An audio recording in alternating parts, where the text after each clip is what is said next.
Good morning, everyone. Good morning, everybody. Jury, faculty, students, warm welcome to all of you and welcome to the Multifamily Housing Division for 2024.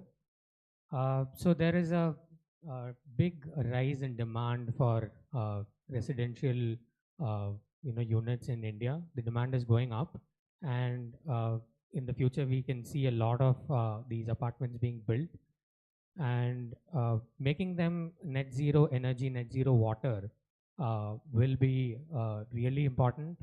And becoming experts on this is a big opportunity for the students. So the teams in this division have come up with some really cool ideas that the jury and I got to witness. And we are excited to welcome you all again, once again, for your presentations here. My name is Srijit Jairam, and I'll be the MC for this division. And it's my job to keep you on time, and I'll be taking that very seriously. Uh, so our finalists have put in a lot of hard work. They've submitted their project reports about a month back, and today their teams will present their work to the jury, and based on their narrative, the jury is going to, rescore their, presentations and the work. So the multifamily housing division has three jury members with expertise in net zero and resilient buildings. First, we have Harsh Thapar. He's the founder for Envirolizer. Next, we have Deepa Parekh. She's a net zero education expert and the principal of sustainability at Kapadia Associates. And our third jury member is Alok Deshmukh. He's the co-founder and MD of Superhuman Race Private Limited. So these jury members have had about 3 weeks to go through these reports, and they've done their bit of scoring already. They've assessed these reports already, and the teams, they will hear your presentations today and your narrative, and based on that they will assess your mastery over this, and they may revise their scores based on what they see here today. So I'm excited to have you meet the teams today. So jury members, I might need to interrupt you as well. I might need to keep, I might need to interrupt the teams as well to keep us all on time. So please don't mind. So I'm looking for some support from you all. So please keep your comments and questions, and students, your answers concise, to the point, and try not to elaborate too much, but to the point. So yeah, let's start with the presentations. So our first presentation is from Team Adavi, and they have worked on a multi-family tribal community settlement in Mysore. Please come up, Team Adavi.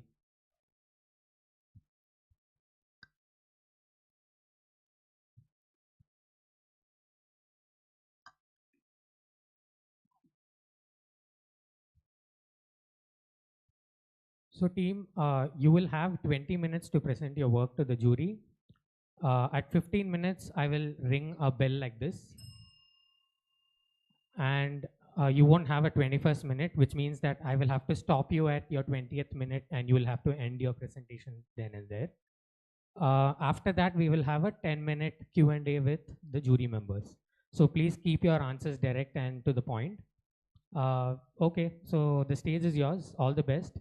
Can you open up the slideshow? I mean, your presentation. The folder is open.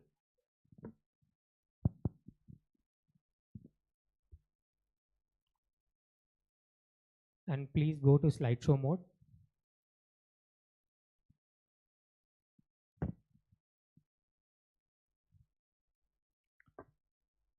Okay, you guys are ready? Okay, your time starts now. Good morning. In the depths of the Nagahale forest, the Jainu Kuruba tribe, dwellers of the Nilgiri, face a quiet struggle. The traditional ties to the land, once revered, now face uncertainty. Moved to the edges of the forest in the name of conservation, their way of life is at risk. Their songs, once in harmony with nature, now carry whispers of displacement. Gathering honey, a once cherished practice, is now a distant memory. Their children, hopeful for education, find limited opportunities. with healthcare and basic amenities being scarce. Marginalized and often overlooked by the government, they stand at the edge. Their roots loosen from the soil, their resilience a silent strength. To address these challenges, Team Adavi is here to make a affordable multifamily presentation for these people. We are trying to collaborate and give insight about these people and their livelihood. Today, over here, myself, Aryan, Jayant, Sukuti, and Samita are here to give the project overview. Talking about the site, it's located in the Hejrikote region of the Mysore district. The site has a warm and humid climatic condition which goes throughout the year. The people over here are in various occupations on a traditional basis. Some of them are involved in agriculture majorly. There was also coffee estate, people involved in basket weaving as well as honey collection. Over here, the traditional practices of the houses which are indigenously followed are the bamboo frame structures, the wooden post, bamboo and clay mixture, and thatch and leaf for the roofing. Designing for a tribal community in a rural setting demands a holistic approach that encompasses various parameters such as social, climatic, structural, resilience, building services, and economic resilience. Each context contributes to the overall resilience of the project. Thus, the crux of a project lies in achieving this overall resilience with respect to all the above parameters, with each context catering to a specific resilience parameter.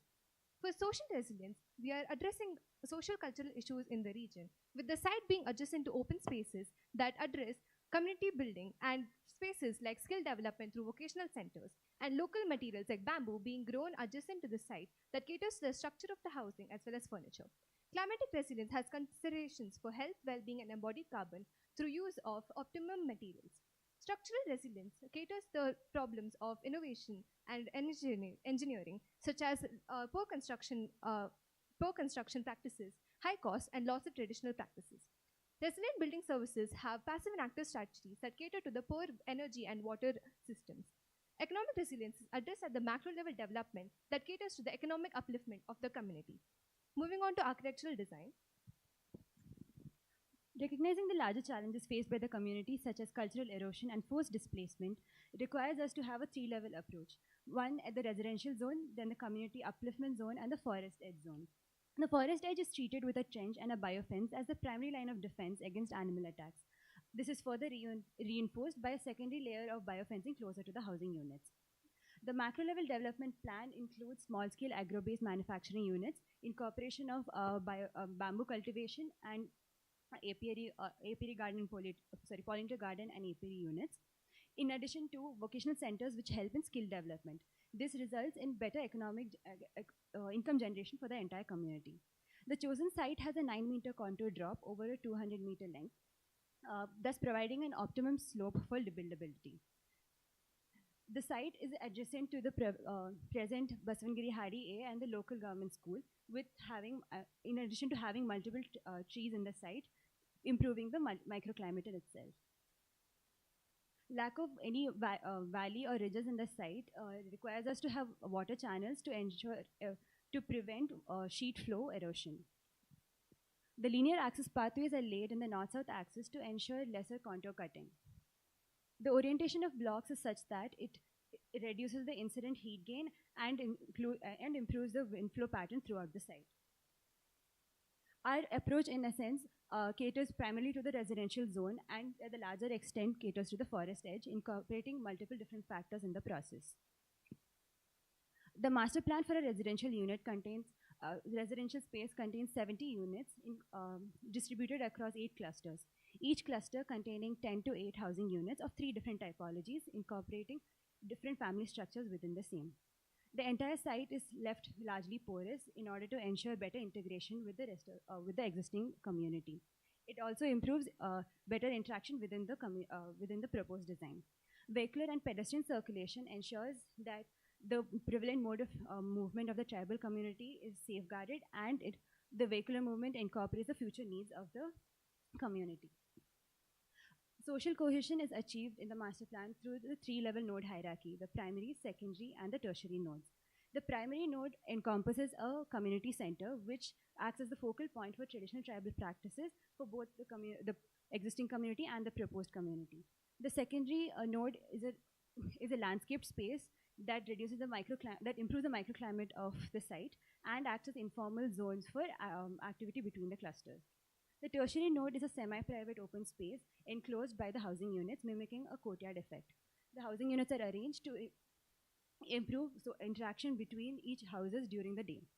The open space acts as places for children to play, women to gather, and for cattle-related activities throughout the day. The module plan organizes spaces according to thermal radiation and ventilation patterns, in addition to incorporating the social systems of the tribal community. Thus, public spaces like the living room and the kitchen room open out into jaglikates, which enables flexibility in the usage of space. Thus, our design becomes a comprehensive module catering to the tribal community requirements, in addition to incorporating passive design strategies for better indoor spaces. Over to Jayant for health and well-being. Post-relocated houses not only not focus on climate considerations, but by incorporating various strategies, our model not only focuses on thermal comfort and ventilation, but it also conforms to the bigger picture, that is climate resilience. So when we analyze the site, we found that February to May is one of the hottest months, while the temperature is outside the thermal comfort range. So we first did solar exposure analysis, where we took a solid block and we did various iterations to optimize the roof and the spaces. So this solid mass was then broken into two, which reduced it by 15%. The shapes were then more optimized to decrease it by 17%. A flat roof was then added to decrease it by 35%, and in totality, with a pitched roof, we got a total reduction of 42%. Then a thermal comfort analysis was done, where in the base case, we took a load-bearing wall structure, where the indoor temperature was 4 to 7 degrees higher than the outdoor temperature. For the proposed case, we had used Adobe block, cowdown plaster for the walls, and a bamboo frame structure, resulting in the indoor operating temperature on average 20% lower than the outdoor temperature. So the space is comfortable. Along with this, to show that there's mutual shading between the houses, we have also done a shadow analysis, and to also show that there's ample daylight in between the spaces. And to understand the air changes per hour, we found it was 3 to 6 for the living rooms, which was comfortable as per NBC 2016 standards. As for the wind CFD analysis, as for the daylight analysis, we found 195 lux for all spaces, which was optimal as it was in the 150 to 200 lux range. For the glare analysis, we found that it was 2% higher than 2% higher than optimal. However, this was seen only in the kitchen spaces, but since occupancy is more in the morning hours, we say that the space is comfortable.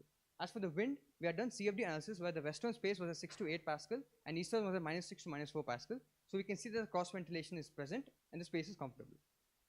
Now moving on to embodied carbon, our main goal was to use construction technologies and building materials which had a low carbon emissions, which helps in gaining net zero global emissions. Now for the base case, we had an RCC slab roof, a standard brick wall, vitrified floors, and timber for the fenestrations. And this gave a total emissions per functional unit as 742. For the proposed case, we had used Adobe block, which had a 107% reduction, Bangalore tiles, which had a 50% reduction, red oxide for the flooring, which is like 69% reduction, and terracotta flames with low E glass, which had a 70% reduction. This gave us a total carbon emissions per functional unit as 132. Hence, we can see an 82.16% reduction in carbon emissions. It's also important to note that since most of the materials are produced on-site or manufactured on-site, there is no transport emissions. So now moving on to innovation.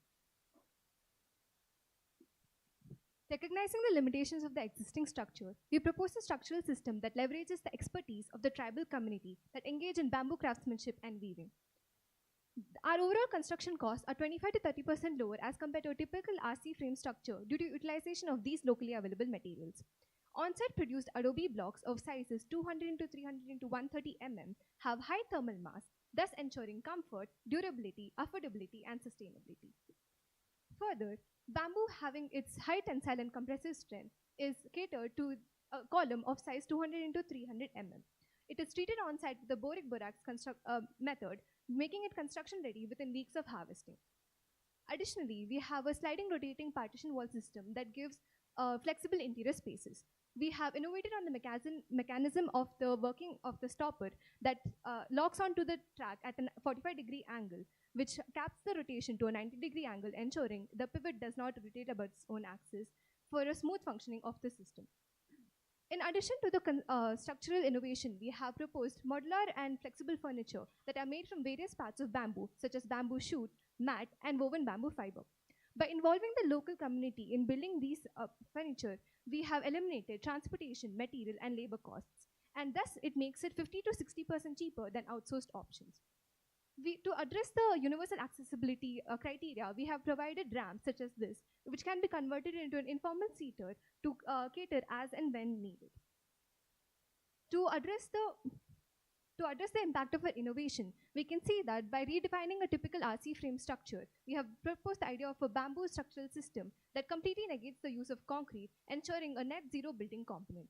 Additionally, the retractable bamboo furniture has an urban market that caters to economically similar user groups, which makes it universally accessible. Engineering and operations. The materials we have used are low cost and locally available, thus ensuring that it's in line with the traditional tribal practices.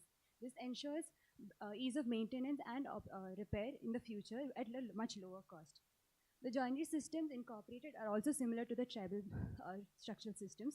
However, it has been enhanced for structural stability. The module incorporates cross-ventilation as its main ventilation strategy. It uses the fenestration, a clear story opening, and the flexible partitions to aid in 3 different modes of ventilation. During the day, the ventilation system is aided with a mechanical fan. The optimum provision of electrical equipment at the right spaces ensures that the operation cost is significantly reduced.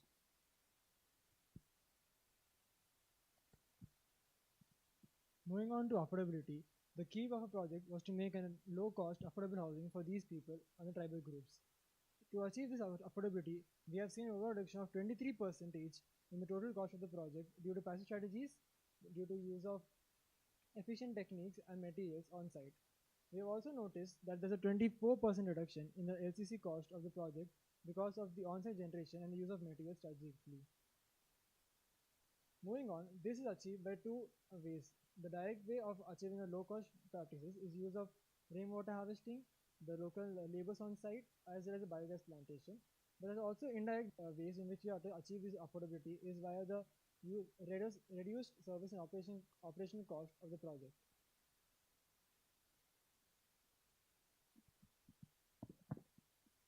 Under building services resilience, we have 2 main components: energy performance and water performance. So for energy performance, we have 3 main objectives: maintaining a low EPI, creating a net zero energy building, and incorporating renewable energy technologies into our building. So the EPI set by Econova Samhita is 35 to 36, where our target was 15 to 20, and we have achieved a 50.5% reduction by getting 17.3. Now we have achieved this by 3 main strategies: passive design strategies, envelope optimization, and active strategies. Now in passive strategies, first the site was analyzed to understand the sun path and the wind direction, so that we can get the maximum amount of daylight and ventilation. So according to this, the site was analyzed. And for shading devices were also incorporated to reduce the glare within the spaces. For cross ventilation, lowers were also present, which create a high pressure zone, so that's circulation within the space. Bioswales and soft scales were also incorporated so as to decrease the temperature of the microclimate. Now moving on to envelope optimization, we have used low U value materials to decrease the thermal transmittance within the building. So for the roof assembly, we have bamboo mat and mangrove tiles along with filler slabs. And then we have Adavi block for the wall assembly, terracotta frame with low E value glass for the fenestrations, and red oxide for the flooring. As for active strategies, our main source of energy is the solar panels. Along with this, we have solar water pumps, solar street lights, and solar water heaters, which also help for the household chores, as all the energy is generated in the morning. Along with this, we have LED lighting, BLDC fans, and BE 5-star appliances, which are more efficient as compared to their counterparts. Along with this, we have biogas power plant, which uses the cow dung generated, which generates biogas, which generates around 14,000 kilowatts of energy, which helps in the 30 hours of autonomy which we have. Now for our solar panel strategy, we have 2 solar panels per unit, meaning 70 units, meaning 140 solar panels for the entire site. So each solar panel is rated for 455 watts, and 6 hours of sunlight is assumed for the power generation. These generate around 16,000 kilowatt hours of energy extra annually, and these will be stored in the batteries, which will provide around 30 hours of autonomy. Now in case the batteries are full, net metering is also coupled, so this extra energy will be sent to the grid. And in case of higher cloud cover or monsoon, we will be able to pull from the grid and still remain in a net positive. Along with this, smart grid systems have also been analyzed, where they use automation systems or IoT sensors, which are more efficient as compared to traditional grid systems. So with more advancements in these technologies, we can also implement it for our site. Now moving on to water performance. The approach to our water performance lies in efficiently utilizing the water sources. We have devised a water management system that reduces our consumption by significantly by 38% through use of strategies like passive strategies such as bioswales and recharge pits, and efficient water fixtures such as low flow showers and dual flush toilets. Overall, um, to meet our on-site water demand, we utilize rainwater harvesting that caters to 53% of our water demand, with grey water recycling catering to 16%, and the remaining 33% is catered to the groundwater sources that are pumped up to meet the deficit during the summer months. The rainwater collected is filtered through a gravity sand method that gives us 90% purification rates, which is stored in an underground sump, pumped up to the overhead tanks to be utilized for 3 clusters, reducing the reliance on centralized sources. We have the aquifer ground sources of the site at 200 MBGL. Thus, the surplus rainwater from the site is directed into these recharge pits that aid the groundwater recharge. Thus, these concrete permeable pavers allow the permeability of the water and reduce the surface runoff on the site. The grey water is treated through the root zone method that caters to the various layers that help us in achieving treated grey water for flushing and landscaping demands. Thus, since we are producing more water on site than our consumption demands, we obtain an overall net positive performance.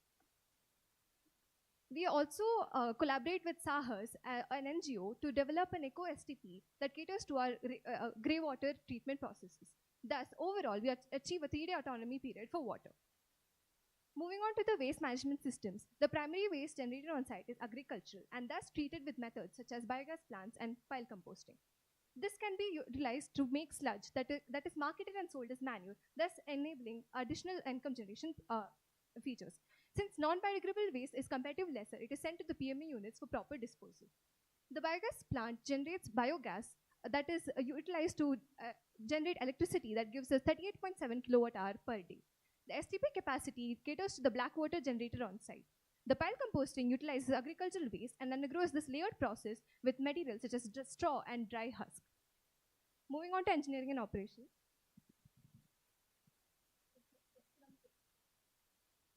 Economic resilience essentially caters to the economic requirements of the community. By providing a website, we intend to increase the market accessibility of the community. Value proposition. Community-driven approaches enable better longevity of the intervention and gives more benefits for the economy of the project partner as well. Self-sustained model reduces reliance on public resources, thus making them independent from the grid. Renewable sources incorporated cater to the holistic development of the entire community. Scalability. Vertical incrementality features an attic space that is used for storage, and the first floor changes accordingly to accommodate different phases of development, thus incorporating the future requirements of the community within the module itself, a module that can be replicated in many tribal societies. Market potential. This module, in addition to being a viable option for many tribal communities in the Nilgiri belt who have been rapidly displaced from the forest, can also be incorporated into urban context by being upscaled and functionally changed. This prototype also reduces operation costs for the community and provides them with livelihood practices, thus creating a holistic model of livelihood. Therefore, our project strives to redefine low-cost housing by achieving overall net zero energy consumption, challenging the misconception that affordability compromises the quality of life. Team Adavi aims not to just build homes, but also to build lifestyles.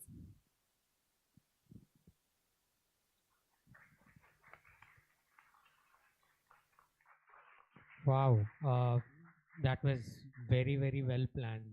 I think time-wise, very interesting presentation also. But let's hear from the jury first. Harsh, you want to go first?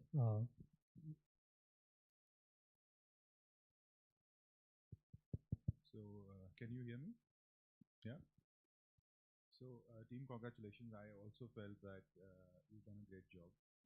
I think what's really positive about your project, which really stand out for me, is that you've been able to address a lot of, ideas across the 10 contests quite nicely. Also, I think it's very soulful because you're trying to kind of connect with traditional techniques. You're trying to also think how it kind of intersects in the modern So I think as an architect, kind of sustainable designer, I feel there's a lot of merit there. Okay. With that, I have a few questions, and I jotted down quite a few points, but I think I'm going to just probably request you for quick answers. Let's not get into debate because I've read your report, which is very nice, but there are some thoughts. Want to hear your views as an architect, as a designer. Um, See, whenever we look at sustainable buildings, we also have to look at their life, right? So you showed me some photographs of old structures, right, which are not very dissimilar from the techniques that you are using. Okay. So my first question is, what do you think is the difference in the number of years of life of your building as compared to those old structures which the tribals are living in, as compared to model, let's say, built business as usual structures, which any commercial developer would build, because that would impact, everything from your embodied energy to, the life cycle, costing that you're doing, so on and so forth. Second is, do you think which of these three, which I have pointed out, will be the most comfortable building to stay in, right? And third is, in your buildings, you have 2 floors, right? So how you change the traditional building to the new building is you actually have 2 floors. So my question to you is, which one do you think will be more comfortable to stay in, the upper floor or the lower floor, right? Since you have taken up some thought on it. So yeah, these three. Hello, sir. To answer the first question about the age of the buildings of all the three categories. So the very first category, the one which we showed in the initial sheets, was about the one kacha houses which are currently present over there. Those kacha houses, we believe, the life cycle age of for functioning, not the one which is in the current state, will be nearly 5 to 10 years. Our proposal or our design where we are seeing, even answering the second question which you asked, is how do you incorporate this, the first, second, or third? I believe the second option which we are proposing stands more strong enough for that, is because that if you're looking at the lower extreme of low cost or the higher extreme at the longer life of the building, you won't reach the middle ground where it's thermally comfortable. So in our major categories of engineering operations or even embodied carbon or energy, these three I think speaks about those aspects in detail where we're trying to make a modulation or come into middle ground for these ideas. So in number of years, what's your answer? Your building is designed for how many years of life? And business as usual buildings, I can tell you, are designed for 50 to 60 years. Yes, 25 plus years, sir. Okay, so have you accounted for, the building actually when you do this LCC costing, right? Commercial. We have, sir. We have considered 25 years as the LCC cycle for a normal building and our building, and from that is what we come to a reduction of 24%. Next one. Which one do you think is going to be the most comfortable and the upper level space? In the upper level, I would say the ground floor would be a lot more comfortable since it's achieving higher shading. It is not tightly exposed through the from the sunlight, and since it is located close to the other buildings, it creates like more shading than compared to the higher levels. So I would say it is the ground floor that has a lot more comfort, but our upper stories also have equal. If not equal, sufficient and sufficient comfort conditions. Okay, I'm going to give it to the other viewers. I can come back if there is.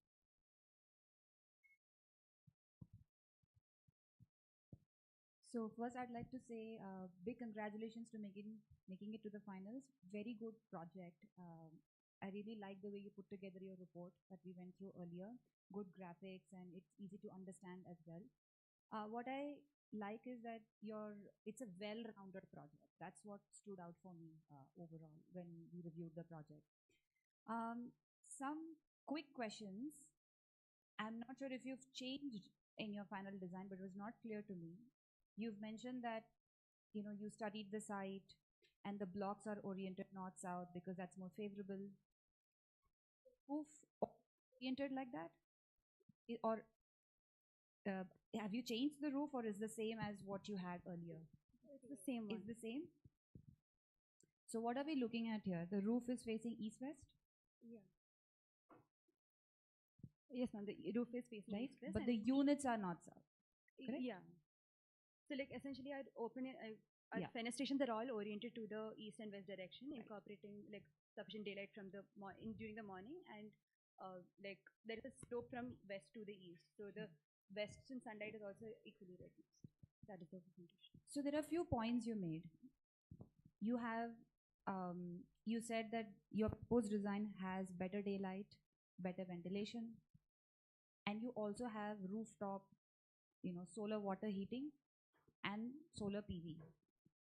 So I was kind of puzzled, and you can tell us that why is it that this roof is optimized like this instead of the other way?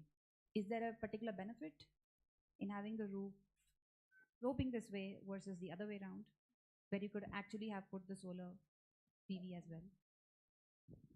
So the reason we had sloped the roof in the current orientation was during initial simulations we had figured out that the plot orientation on the east-west axis provided better reduction in thermal heat gain.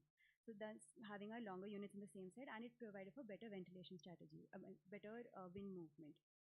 And after which we optimize the roof accordingly to show that we can shade the fenestrations. I mean,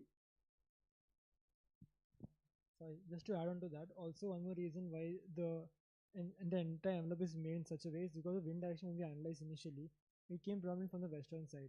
So the blocks are arranged in such a way, there's a small channel created in the between. This forms kind of tunnel effect where the wind also passes not just through the windows but even through the corridor into each spaces of the rooms. It also add to additional wind movement, wind circulation in the building spaces.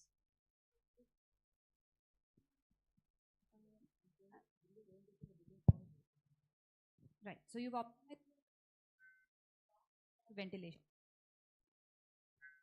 Okay.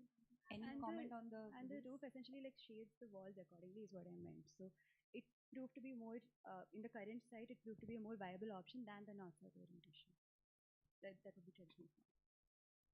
Okay. One next question related to similar is like you mentioned that the base case was like a 230 load bearing wall. And I think in another section you also said there were problems with this existing structure. Could you elaborate what were the problems that you found that you were trying to improve by proposing this bamboo kind of structure that you have? Right, the current structures are typical RC frame structures, but the provided housing is also of low quality. Thus, it is not getting to the structural requirements of the community, and it also doesn't have thermal comfort as much as required for internal living conditions. Thus, by utilizing this bamboo frame structure and the adobe block wall, we cut down the thermal gain. Thus increasing the thermal mass and ensuring good living conditions within the interiors. So since an RC structure typically has a lot of heat gain, we are negating all of that. Okay. It's a bit contradictory, but I'll pass on the Yeah, mic. we have only a minute left, so All right, rapid yeah, fire. rapid fire questions. Yeah. Terracotta frames with low-E glass. Where did you get it from?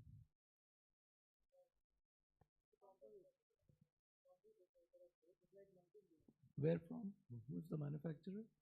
Uh, yes, sir. So when we were analyzing inside the Mysore city or the Hejikoji district area, we found people over there who could dwell on that. So, and there were even some examples which we referred Okay, to. I have 45 seconds. I'm going to cut you off. Negative embodied carbon footprint for Adobe walls. Yes. How are the Adobe walls blocks made? So it's There's made. excavation on site. Yes, sir. You've incorporated that into your calculations. In the costing, it's analyzed. And then there's compression. Yes. Soil analysis has been done. As in? Soil analysis. Does the Soil testing has been done, sir. Yes. soil need to be stabilized with any cement or any lime? It is added a small amount of straw has been added, natural straw. From where? Straw comes from where? On site. Okay. All right. I guess just a philosophical question. I know we are out of time, but if this makes so much sense, why don't we see so much more of it? Is something for you to think about as you go forward. You said it has construction cost savings, it has life cycle cost savings, it has operational cost savings. But I think if it makes so much sense, why is this not business as usual? and some of it goes to what Harsh was saying. So it's an observation, no response required. We're out of time. So Yeah. Thanks, Alok. Thank you, team Adavi. So let's take 5 minutes and we'll get ready for the next presentation. Yeah, thank you. Thank you. Yeah.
So our next presentation is from Team Green Warriors. They have worked on a high-rise apartment in Mumbai. So Team Green Warriors, please come up.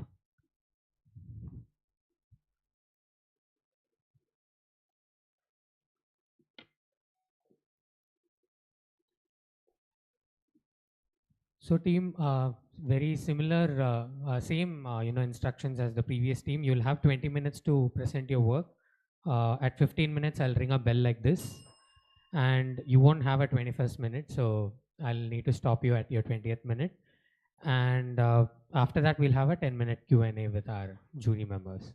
So please keep your answers direct and to the point. Okay, so the stage is yours. Can you open up the presentation and go into slideshow mode?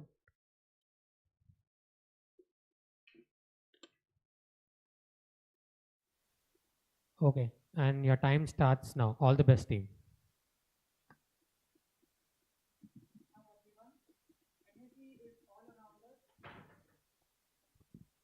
Energy is all around us, and the Newtons and Einsteins of this world have found ways to harness this energy that perplex the simple architects such as ourselves.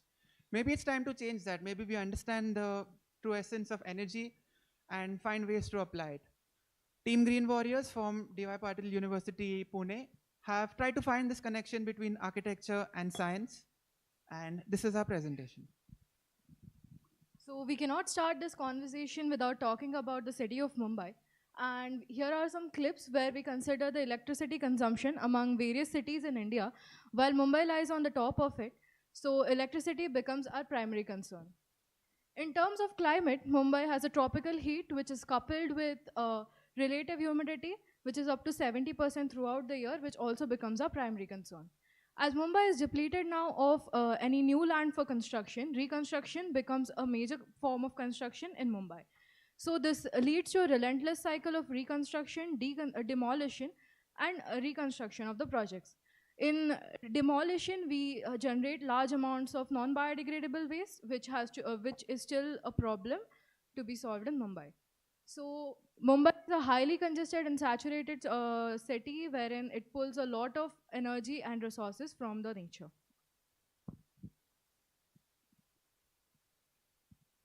So these are the goals that we have set for the designing process, and let's discuss how we have achieved those.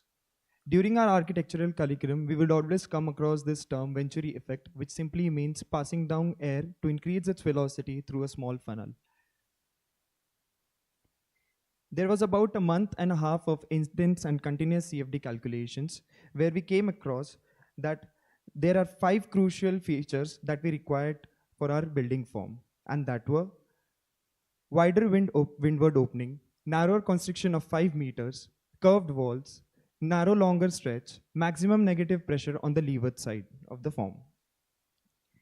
When these 5 features are combined, we get a substantial increase in the wind velocity, and the wind velocity of Mumbai can be increased from 3 meter per second to 8.6 meter per second. In this form, you can see that final form was derived, which has a wide, curved, and stepped opening that leads into a narrow constriction, which we will discuss in detail in the further part of the presentation. This form was further tweaked to provide for natural ventilation in all the rooms through the ventilation shafts. The plans provided by the builder, we had only 3 towers proposed, but we have proposed 2 towers, minimize the full floor plate up to 500 square meters, in which we get DCR of Mumbai allows us to provide just 1 staircase per tower. In doing this, by keeping this in mind and carefully planning within the predetermined form, a relatively efficient plan with all functional rooms and usable was created. So 90% of the rooms either face north or south, hence restricting penetration of direct solar radiation. All planned units are spacious and efficiently planned with no negative effect of function follows form approach. These were the goals of our innovations. We will explain them in detail. We now come to the calculation part of the Venturi effect. It had to be quantified. It all boils down to this particular formula. If you see this final term over here, it is the velocity of wind cubed. This indicates that a small increase in wind speed gets cubed in the formula and leads to a larger increase in the kinetic potential of the wind. So using this, we considered winds of various speeds coming from various directions based on EPW file data, and we tabulated all of it using that formula. Those are the variables in the formula put in Excel, And at the end, you'll see 1,710 kilowatt hours are generated by a single VAWT unit over the entire year. So if we have 210 VAWT units, we will generate 57% of the energy required using only VAWT units in the constriction of the Venturi funnel. Mumbai is extremely humid, and currently there does not exist anywhere any feasible dehumidification strategy anywhere. So we try to come up with something based on a research paper from Japan. And initially, before all of that, we tried to use a desiccant material, silica gel. You can see the blue beads turn colorless when it absorbs moisture from the room. Then it has to be heated to regenerate it into its blue form. However, we tried to use solar heat, but it just kept getting more and more colorless. It did not turn blue again. So we could not use this desiccant material. Hence, we came to cellulose fiber, which is a very hygroscopic material, and it readily absorbs moisture from the air. And you'll see these yellow hatches on the form of the building. These are the panels of dehumidification. On the next slide, there is a basic section of this dehumidification system. Here you'll see this is the cellulose sheet, which absorbs moisture from the room and holds it. Then radiation falls on this black metal sheet, and it heats the air in this ventilation gap. Now, when the air is heated, it rises up and escapes from above. And a cycle is created because the air is kept on getting heated, and because of the buoyancy of warmer air, this cycle is repeated. As long as this cycle keeps repeating with the external heat, it will keep on taking out moisture from the cellulose fiber, and in this way, the room keeps getting dehumidified, very basically. We initially performed physical experiments to test this using a sunboard model, and this incandescent bulb simulates the sun. And we find that there is a 7% RH drop every hour. However, these are rough calculations on a rough experimental model. We were not completely satisfied. Hence, we approached our industry partners, GVPL, to perform more detailed simulations. So they created a model in their software based on our room, which we gave them, and the parameters that we gave them. This is the simulation result wherein they give us the relative humidity nearer the cellulose system and one relative humidity further at the other corner of the room. The entire data set that we asked them for was for 10 separate simulations, 2 for each thermal month that we considered, and each one of the 2 is for direct total radiation when there's direct sunlight, and one when there is no sunlight but only diffuse radiation. So the humidity drop that we achieve when there is only diffuse radiation is obviously considerably less, but we had to consider both. Next, so the system is applied in all the bedrooms. Next slide. In the north-facing bedrooms, this is an example of the calculation that we did for all the bedrooms. But for the 136 bedrooms that are facing the north, we have a reduction in the dehumidification energy consumption by split air conditioner units by 6,120 kilowatt hours for the entire year. This was then done for all the bedrooms. Now, talking about innovation, as we earlier discussed, that demolition is a major problem. So here were 3 low-rise structures which were demolished to form 2 high-rise buildings. So the demolished bases, for example, a concrete, was used under as a 300 mm sub-base under pedestrian walkways and other walkways in the building. Other thing was the reinforcement bars, which were straightened and then used for low load-bearing members such as parapet walls, chajjas, and lintels. The glass from the older buildings is likely to be decolored or scratched, so it cannot be used as a material for new flats. Hence, it was used in the common corridors and staircases.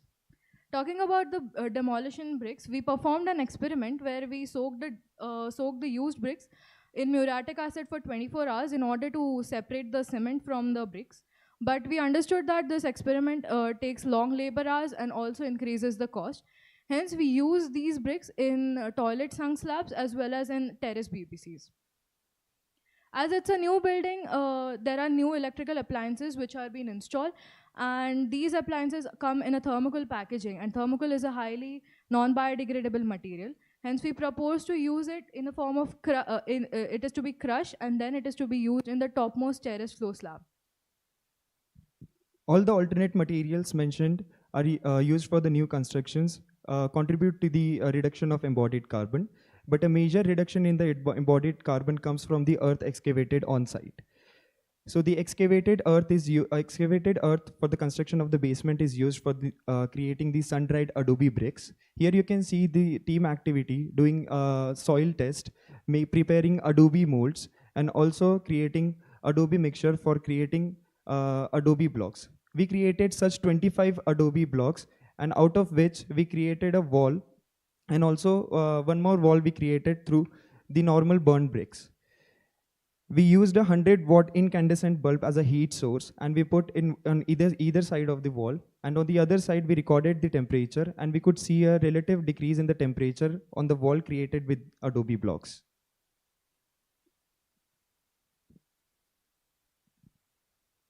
Now the health and well-being part. These are our goals. We will show how we've achieved them. Now, what was touched upon before, I will explain a little bit more detail. It's completely based on negative pressures. So negative pressures indicates a pulling or a sucking force. And with our simulation, we find that there is -4 pascals of negative pressure in the ventilation shafts, which are connected to all the rooms with clerestory windows in the rooms. So there is air sucked out from the rooms. There is a even more intense negative pressure created above with this block that is blocking the wind flow. So there is -9 pascals of negative pressure created on the roof. So air sucked out of the room and that is sucked out of the terrace with the negative pressure as well as the buoyancy of the warmer air. So using this, we can achieve 3.08 ACH with simple volumetric calculations of the volume of the shaft and the rooms. And we can do this, so we induce ventilation without actually providing two huge cross ventilation windows or facing the thermally not very good west side in Mumbai. Go next. We now come to a very important part where we can quantify how we use ceiling fans for thermal comfort. Now we have a dehumidification system. This section shows an example for the month of April, where the internal temperature of the room is about 30-31 degrees. And with the dehumidification system in action for about 4 to 5 hours, it will reduce the relative humidity of the room from 75 to about 40%. When this is combined with 2 meters per second fan forced air velocity, we can get a thermal corrected effective temperature on skin of the person sitting here of about 23 to 24 degrees. The quantification of this is done with the CET nomograph that you see here. We plot the dry bulb temperature on one side, we plot the wet bulb temperature on the other side, draw a line, and then intersect it with a line that is indicating the air velocity. And it intersects at a point that is 23 to 24 degrees, which is considered thermal comfort. So this is how we propose to use thermal fans. It will not work in really the extremely hot months. So our next part is health and well-being. We have used lime as a plaster material for both external and internal walls. So the walls which are directly in contact with the users are plastered in lime. Lime is alkaline in nature and has a pH value of 12 or high. So it has a property of restricting bacterial growth on them. So reducing heat gain through wall assemblies, we have used a wall assembly which consists of external layer of AAC blocks, then cellulose insulation, and internal layer of adobe bricks. And the thickness which we have achieved is 230 mm thick, and the U value which we have achieved is 0.447 watt per meter DEGC. So to approach mental well-being, attempt at creation of community with an overall positive mindset. So we have proposed VAWT towers at the center of the building, and this creates a feeling of pride and awe for differently able people and also the residential people living in the building. This is probably the most important part of a net zero energy building. The goals are achieved as follows. After manual calculations, we did design builder simulations, which gives us 6.8 lakh kilowatt hours annual consumption before subtracting the dehumidification load that we described earlier. And after subtracting the dehumidification load, we get 6.5 lakh kilowatt hours. And if we divide this by the total built up area, we get an EPI of 39.86 kilowatt hour per meter square per year. Now to achieve the net zero building status, we have the 210 VAWT units at the construction of our Venturi funnel as described earlier. We have an additional 40 units at the face of the building which has a higher wind speed on the terrace. And the rest 2.5 kilowatt hours per year, lakh kilowatt hours that are required are generated by solar panels.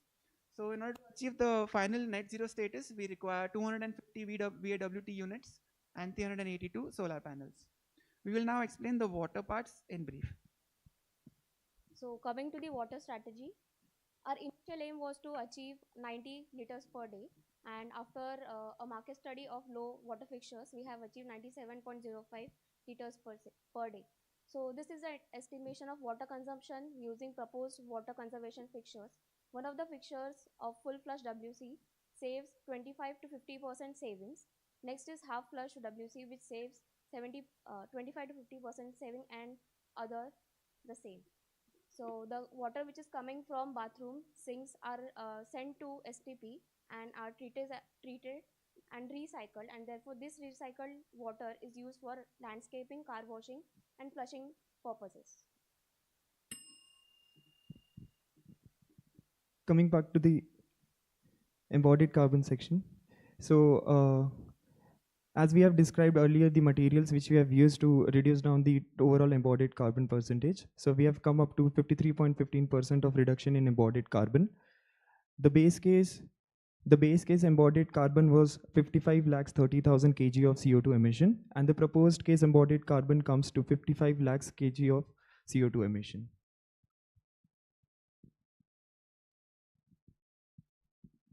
Coming to the resilience part, so these are the goals which we have achieved. As Mumbai has a very high flood-prone area, we have provided 8 such soak pits on the site, which has a capacity of 10 meter cube per day.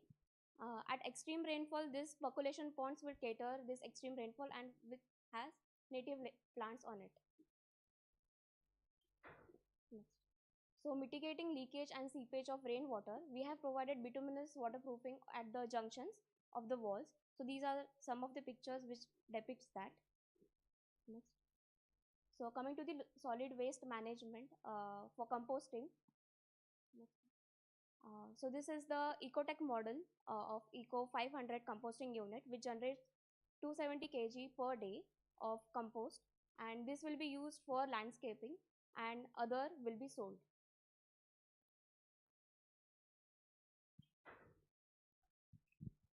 In the engineering part, in consultation with a structural member of our team from the civil department, we find that using a 6-meter column to column distance, we are able to minimize the number of columns, optimizing the RCC requirement of the building. We also have just 2 linear grids, a very simple column grid. We've come up with a simple solution for the maintenance of our VAWT units. So this is the OHT tank, which is actually blocking the wind flow, which we described earlier.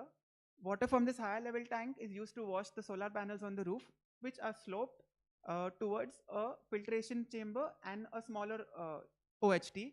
Water from this OHT is now used for washing of the VAWT units, and the same water now goes to the landscaping area at the center of our building. So there is no wastage of the maintenance water that's used. Together with this, transmission losses are minimized by placing the lithium-ion battery storage room right at the junction of the VAWT and the solar panels. This is the high efficiency lithium-ion battery pack, which is suitable for storage of solar energy. And we are not proposing to store a lot of energy for a long time, because we have wind turbines which can continuously provide power, and we don't really need to store. So we can reduce the battery storage necessary to 78 such batteries. This is important to reduce the cost because each battery costs 3 lakhs each. Talking about affordability, as we use various technologies like STPs, VAWTs, the cost of the structure increases, but at the same time it is being minimized by the reuse of adobe bricks and demolition waste. But the capital expenditure for this particular building increases by 6.2%. Now for the value proposition, if we consider a regular flat in Santa Cruz, which of 2 BHK, it costs up to 2.5 CR, wherein as there is an increase in cost, the builder asks for more 15.5 lakhs from the particular person. But at the same time, due to various systems, the energy bill over here is 0, and hence if we consider with the other buildings, it is around 4,500 per month for every flat. Hence, the payback period over here becomes up to 29 years. In case we consider areas which are less expensive, like Dahisar, the payback period reduces to 18 years. And if we consider other cities in India, it would even reduce more. Hence, we propose an eco-friendly statement for the brand with high moral values for the consumers. Thus, we conclude that our project is a symbiotic amalgamation of 3 Ps, that is for the people, planet, and profitability. Thank you.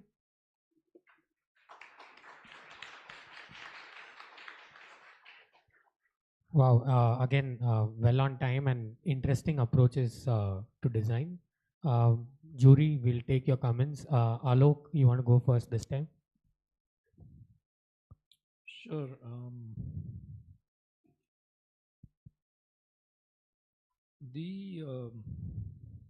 Did you do a thermal comfort analysis, annual simulation of thermal comfort achieved? No, we did an energy simulation on Design Builder. Okay, so because I saw that you've done the GVPL simulations for the dehumidification. Yeah. But there was no annual simulation of thermal comfort hours achieved according to any thermal comfort standard. No, we did all that manually using the CET normograph as well as the ASHRAE 55 standards. So we didn't do a simulation for that, no. Why ASHRAE 55? Because that ASHRAE 55 considers the air movement as a cooling for the human body. It is very important for residential purposes. And the IMAC doesn't, is it? We know that the ASHRAE 55 does. Not sure about the IMAC. You know about the IMAC? No. The Indian model for adaptive comfort? We've not studied it. Okay. It's the largest thermal comfort study to date. Okay. Based on Indian subjects, specifically for India. So something to look into. I also was curious, the dehumidification load, what percentage of the space conditioning or cooling load constitutes dehumidification? Any sense of that? Yeah, so in a city like Mumbai, 40 to 50% of the split AC, what it uses is for dehumidification. Okay. There is a so did you consider that load in your conditioning size calculations? Yes, we did do that. We showed the how much the consumption will be less in each. So it comes to we require 1.5 tons air conditioners in any room because you don't get lower than that. No, you do get lower than that, and there are different ways to meet air conditioning requirements than just a split air conditioner. So if you're doing something that is reducing your humidification load by 40%, which is on point actually, then maybe the system you need to look at is a building-wide variable refrigerant system or something of that nature.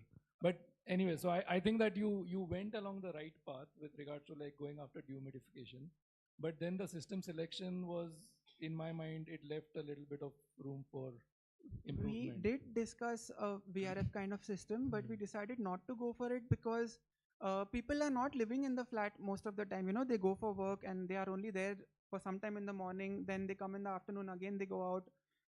The person who's working will come only in the night. So we decided to, like, they should have a complete control of when they use the AC, right? So and VRF will also have that. Sorry. Okay, I'll pass it along. So first of all, very good presentation.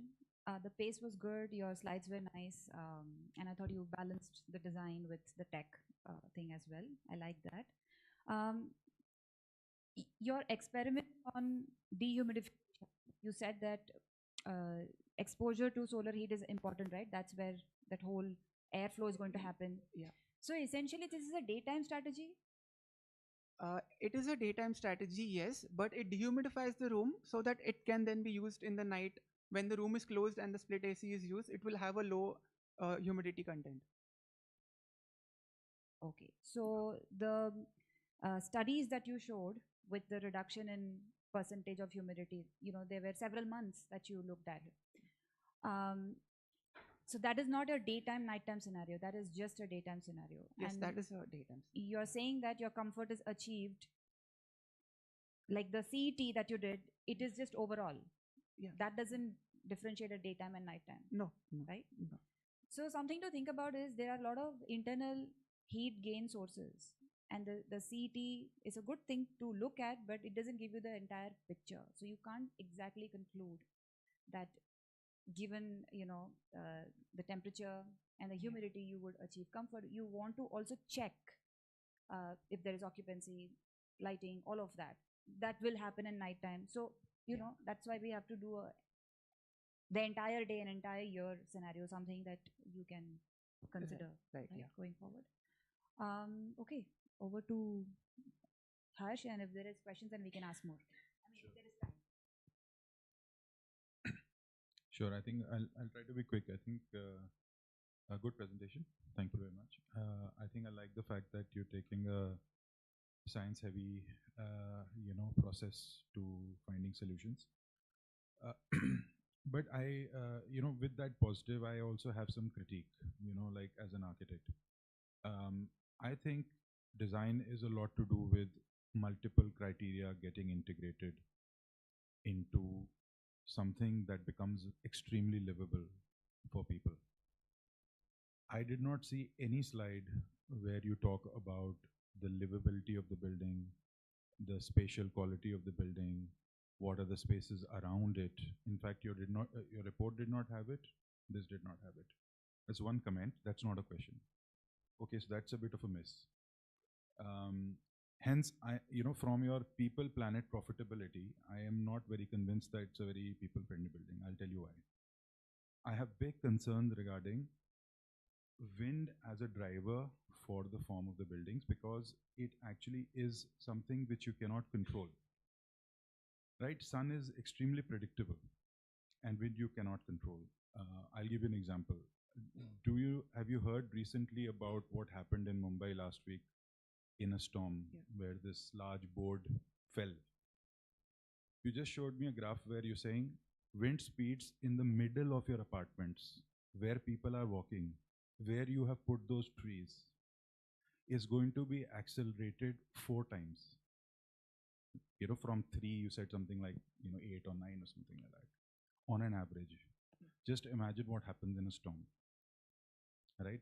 Just imagine how noisy those turbines are going to be. Do you know there is a study which relates heart disease to low, degree sound coming from machines? Is this the future of life you're going to give to people? So that's a critique, okay? Secondly, now this is as an architect. Technology time works, I saw a section where you are actually putting wind turbines right till the ground. Do you think you're going to have any wind speed in the lower 10 meters? No, don't have to answer it. It will not happen. Your section is wrong. Okay. Next, you're talking about a dehumidification system. That sounds very interesting, but you have reached a very complex idea before even evaluating or conveying to us what is the level of comfort you want to achieve in the building. Right? Can you tell me, on a peak summer day, what is the maximum temperatures that are going to happen in your rooms? Internally, in an environmentally designed building, temperatures inside the rooms come to about 33.5 degrees. In an environment-friendly building with higher U values, etc., we can reduce it to 30-31 degrees inside the room. How do you say that? Heat gain is reduced by shading devices. Basically, heat gain is reduced by shading devices and by higher U value walls. So it's basically going to be air temperature outside. Yeah. Yeah. But have you evaluated, you could have done something with thermal mass, right? Exposing the thermal mass, increasing the comfort levels inside, right? There is a whole lot of performance in passive, not just active. Yeah. Right? Then I'll give you one, I have to really comment on this. Your idea about passive dehumidification, you have that panel, right? Which is a porous panel. What happens, okay, let's assume that system works, right? I think we need to debate. We'd love to kind of talk after this. At night, when it is hot outside, that porous panel is also going to increase your conduction, right, into the room. Your split ACs are going to run. There are going to be less efficiency on those split ACs because U values have gone down, right? How have you tackled that? So the U value won't change much because we have an external sheet outside, we have an air gap, we have cellulose, which is actually an insulating material. It has an insulating material comparable to extruded polystyrene. So it itself has a very high insulative value.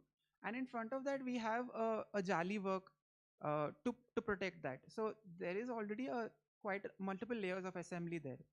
So the U value does not considerably reduce. I think I don't agree. If there is good transmission of water happening across it, your U values will be low. That's my comment on it. Second is, let's look at the humidification thing, right? You said there is a room, you dehumidify it, and you wait for night to come so that people can switch on their AC, right? No. So we've even considered afternoon usage, wherein people leave their bedrooms closed and go to their work or go to their school. And bedrooms are not used in the morning to afternoon time. So that 4 to 5 hours that it gets, we mentioned 4 to 5 hours when we were presenting.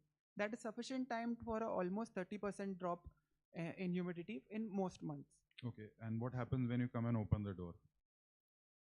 Can you tell me, you showed me a graph which is saying 3 ACH. 3 ACH is achieved by your system, right? There was some chart which said, yeah, through those, kind of tall. Can you tell me, if you open a window in a tall building, how many ACH happens in a room? With the system 3. But when we are using the dehumidification system along with split air conditioners, or when we are using it as in that section with the ceiling fan, we have to assume a closed room, or any air coming in will only be by infiltration. Otherwise, if you require natural cross ventilation, the dehumidification system does not play. So you're not providing any fresh air to the people, na? That's the point. Harsh, I just need to interrupt you. I'm sorry. Just one last. Yeah. If you open a window in a tall building, how many ACH do you get? You get more than 3 if you have a cross ventilation. Guess how much? I'm not aware. Maybe 100 ACH.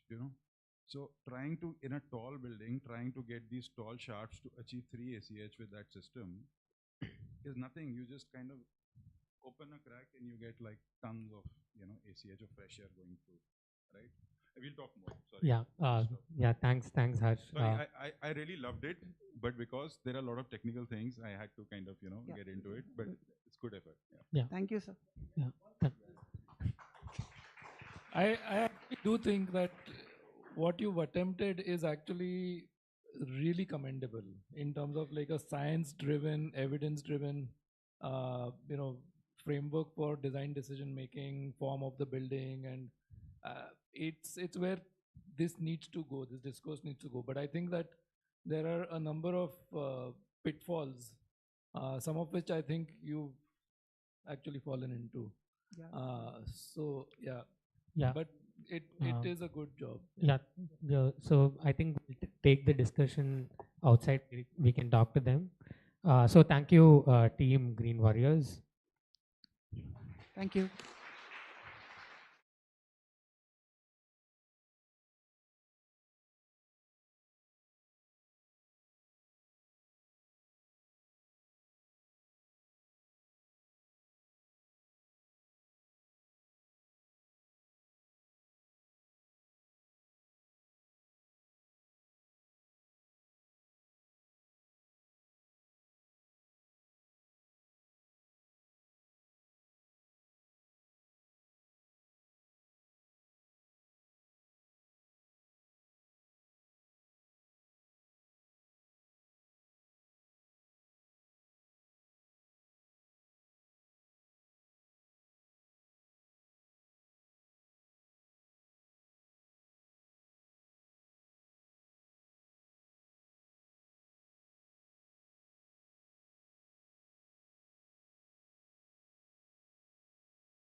So we'll get started. Welcome back to the presentations for multifamily housing division. Our third presentation is from Team Nivas 3.0, and they have worked on a residential apartment for service class people. Team Nivas 3.0, please take the stage.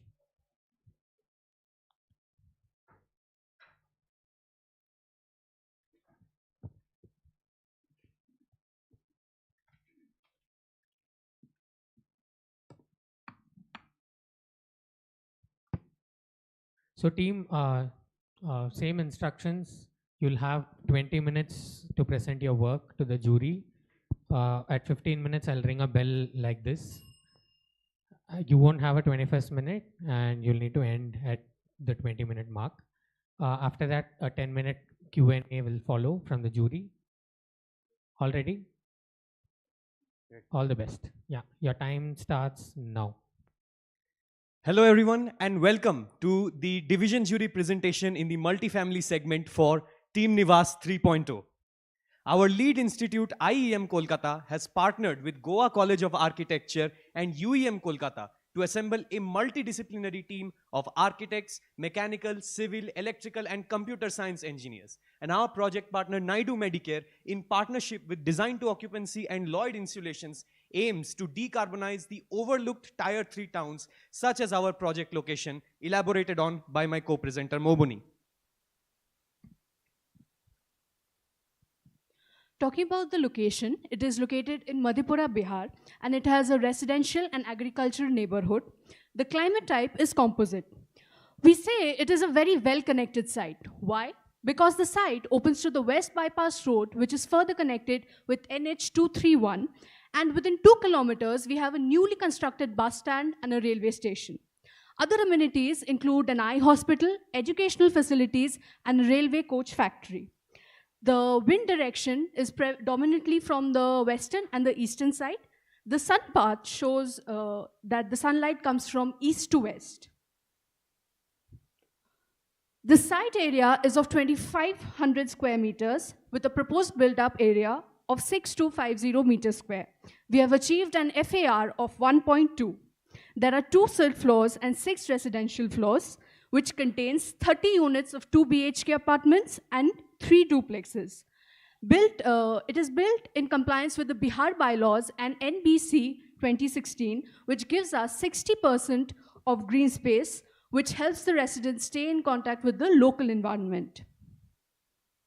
Now, while we were designing, our main goal was to minimize our dependency on mechanical cooling and ventilation systems using passive design measures.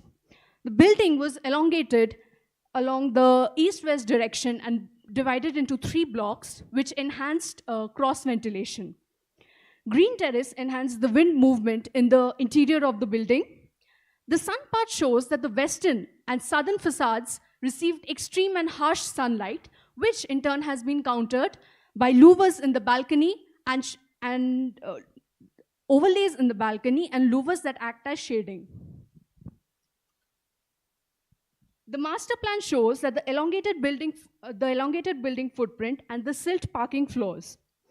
The residents' desire to stay connected with the local ecology led to the creation of the recreational spaces that can be accessed using lifts and elevated passageways. Other amenities are badminton courts and swimming pool. On the rear of the site, we have the STP and the substation. In this slide, we see that there are 2 parking floors, and above that, we have 6 residential floors. The water tanks have been kept in the basement. The first floor has the generator, pump, electrical, and all that. We have a staircase and lift for fire resilience measures. In the 2 BHK units, we have open space place comprising of living, dining, and kitchen for better air circulation, while in the duplex, we have 4 bedrooms as compared to 2 in the 2 BHK units. This slide gives us a detailed breakdown of the building area program, including the floor-wise area distribution and the unit-wise area distribution. We have 72% of conditioned area and 60% green space.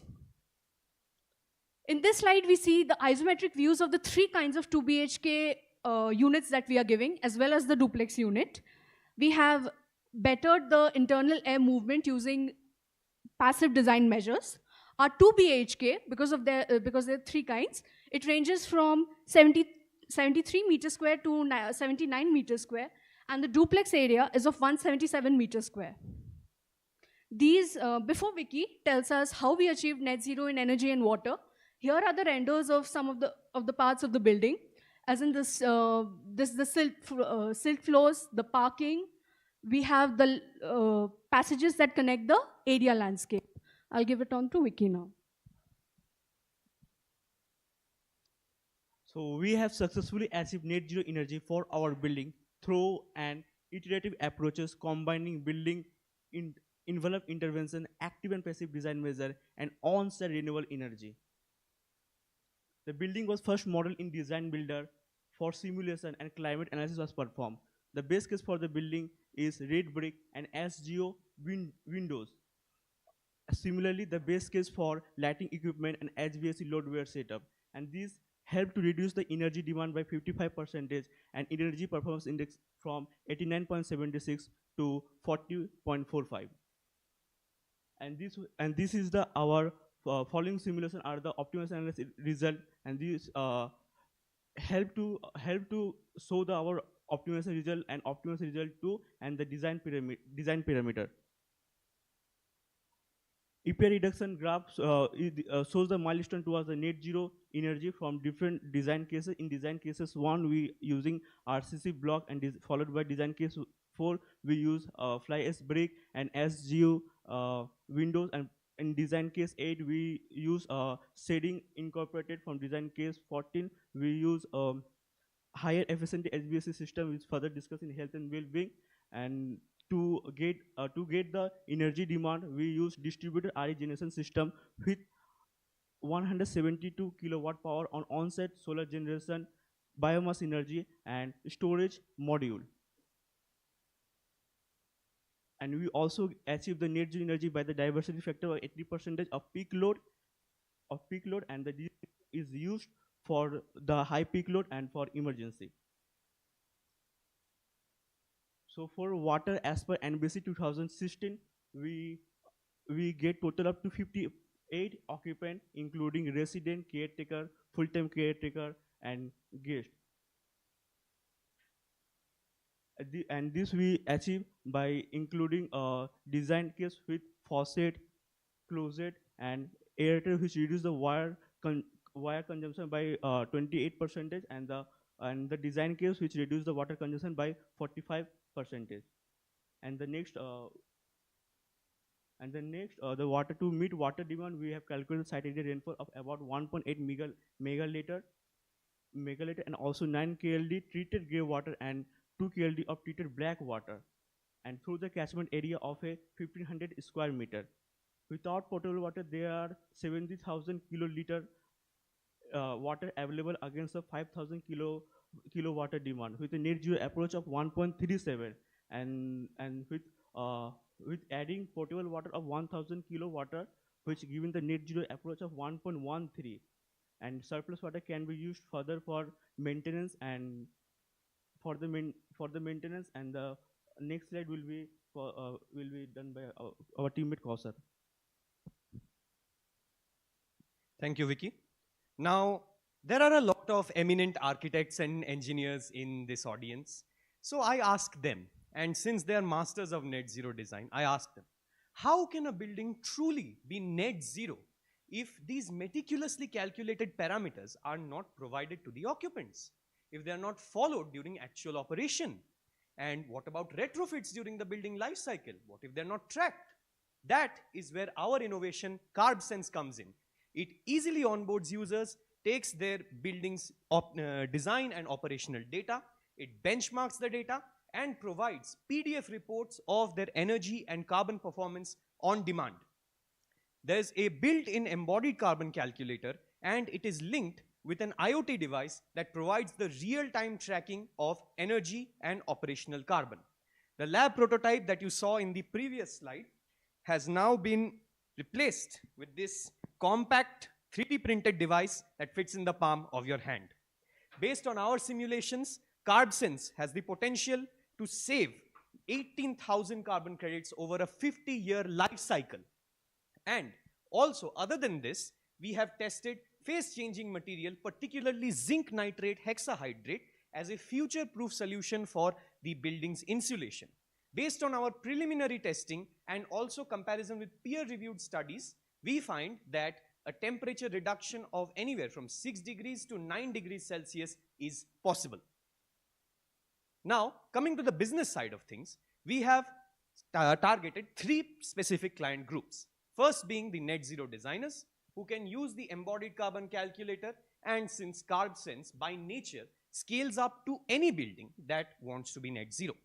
The property developers can have a documentation of their design parameters and maintain their building's digital profile with our portal and subscription service, and the building's occupants enjoy the periodic reports and a direct bill saving with real-time monitoring of energy. And also, we have identified subscriptions, IoT prototype sales, and also a percentage cut of the energy we help save as potential revenue sources. And based on our calculations, combining the carbon credit revenue and the bills saved, we believe that this innovation can save Sunrise Residence Kosi nearly 34 lakh rupees annually. Now I'll give the mic to Anushri for the further segments. Thank you, Koster. Moving on to the health and well-being. To achieve thermal comfort at its maximum with minimum energy requirement, we have extensively performed daylight analysis, comfort analysis, and internal CFD. Computing the data from Climate Analysis 6.0 and ASHRAE 55, it is very evident that the months of May to August requires the maximum active cooling. Moving ahead, we have considered cooling without aid using the shading of windows and maximum natural ventilation. Moving forward to cooling with aid, we have proposed 3 major systems. The first one being 5-star split AC with COP5, which is initially a bit costly, but in longer run, it is more efficient and reduces the energy bill as compared to other 3-star AC with lower COP. Then we have the hybrid HVAC system, which simultaneously operates the air conditioners along with BLDC fan. According to the Bureau of Energy Efficiency, it is evident that operating air conditioners in the range of 25 to 27 degrees Celsius along with BLDC fans regulated from 1 to 3 saves energy. And finally, we have proposed VRF systems for duplex due to its properties such as zoning and its easy to control methods, also which lowers energy and is easy to maintain. Moving forward to engineering and operations segment. Operating an infrastructure without electricity is nearly impossible. Thus, according to NEC, we have done a detailed load calculation, also keeping in mind the 10% future growth for the electrical load. We have diligently done the transformer sizing, thus resulting in an 800 kVA all-natural, air-natural type transformer. Also keeping in mind the peak load needs and the emergency load requirement, we have designed a 220 kVA diesel generator of CPCP compliant. Aiming towards net zero, we really couldn't ignore waste but do something or the other with it. Our waste management does not only keep care of hygiene but is sustainable in nature. For organic waste management, we have proposed organic composters, and inorganic waste we have proposed to recycle or reuse in every other measures. According to the IGBC Greenhouse version 3, we have calculated some data and we arrive at a conclusion that 20.4 kgs of organic waste and 30.6 kgs of inorganic waste are to be dealt regularly for this building. We have also done a basic electrical layout according to the load we have calculated, and for energy conservation measures, we have implemented occupancy sensors in common spaces just to reduce the electrical load. We have also worked on the hybrid HVAC system, plumbing system as described earlier, and we have also worked on resilient fire system, which will be discussed in the later slides. Moving on to the resilience segment. Resilience is the infrastructure ability to adapt itself according to climatic adversities, and here we have developed a design which is fire, flood, earthquake, and network resilient. Fire is a major problem for infrastructure. Thus, designating a special staircase constructed with fire-resilient materials provide a perfect solution as an escape route. Situated at the base bank of River Kosi, Sunrise Residence is highly prone to flood. And here comes a special design which includes the still design and the elevated ground and first floor which helps to mitigate flood. We have also incorporated backflow valves to help mitigating the flood. Next, we have seismic analysis which were done using tabs, and this helped us to make the building prone earthquake. The detailed analysis is done using tabs, and the central grid is maintained using the central pile and RCC framework. To operate and maintain the functionality of the infrastructure during emergencies, we have designed an underground water tank and proposed a diesel generator. And by this, we have achieved a 2 days water supply in case of emergency and 1 day energy supply. We have also done the network resilience, because now I would like to ask that any one of us would not prefer to live in a society or in a housing where there are no proper networks. It is no less than an emergency, I guess. Thus, here comes to our rescue the well-established communication using RJ45 or optical cable. Moving on to affordability. Sunrise building of this Kosi is a dream project for the residents here, as because this is a tier 3 cities and there are mere possibilities of architects or other people to go ahead and explore this market. So this product initially shows a mere hike of only 6%. Yes, I'm mentioning a mere hike of 6% as all the facilities needs to be transported either from Kolkata or Patna. But in the longer run, in the brighter side, we're saving a 21% in the life cycle cost analysis. Also, using local materials such as bamboo or woods is not only helping to reduce the carbon footprint, but also reducing on the cost, and implementing the local workers on work is not only providing employment, but also reducing the construction cost. With this, I would request Kausar to carry on with the rest.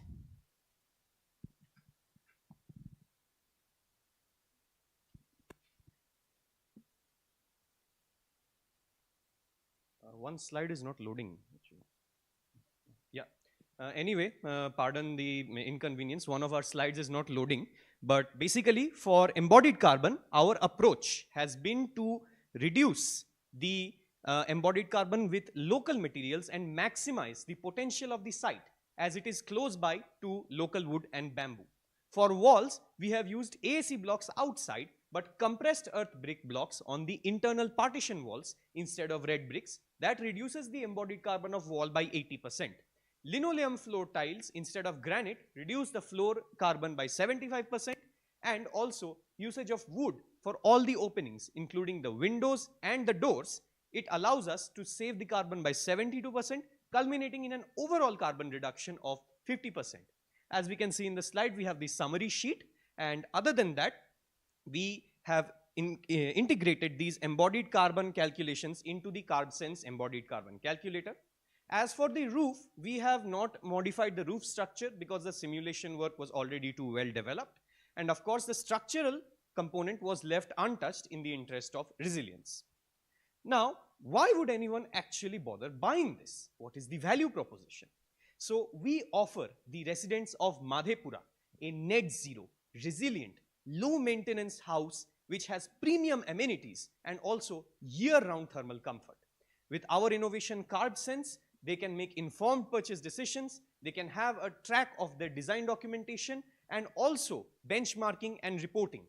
Since the local families in Madhepura have a tradition where children even after marriage continue to live with their parents, our duplex units can allow them to enjoy this family bonding continually.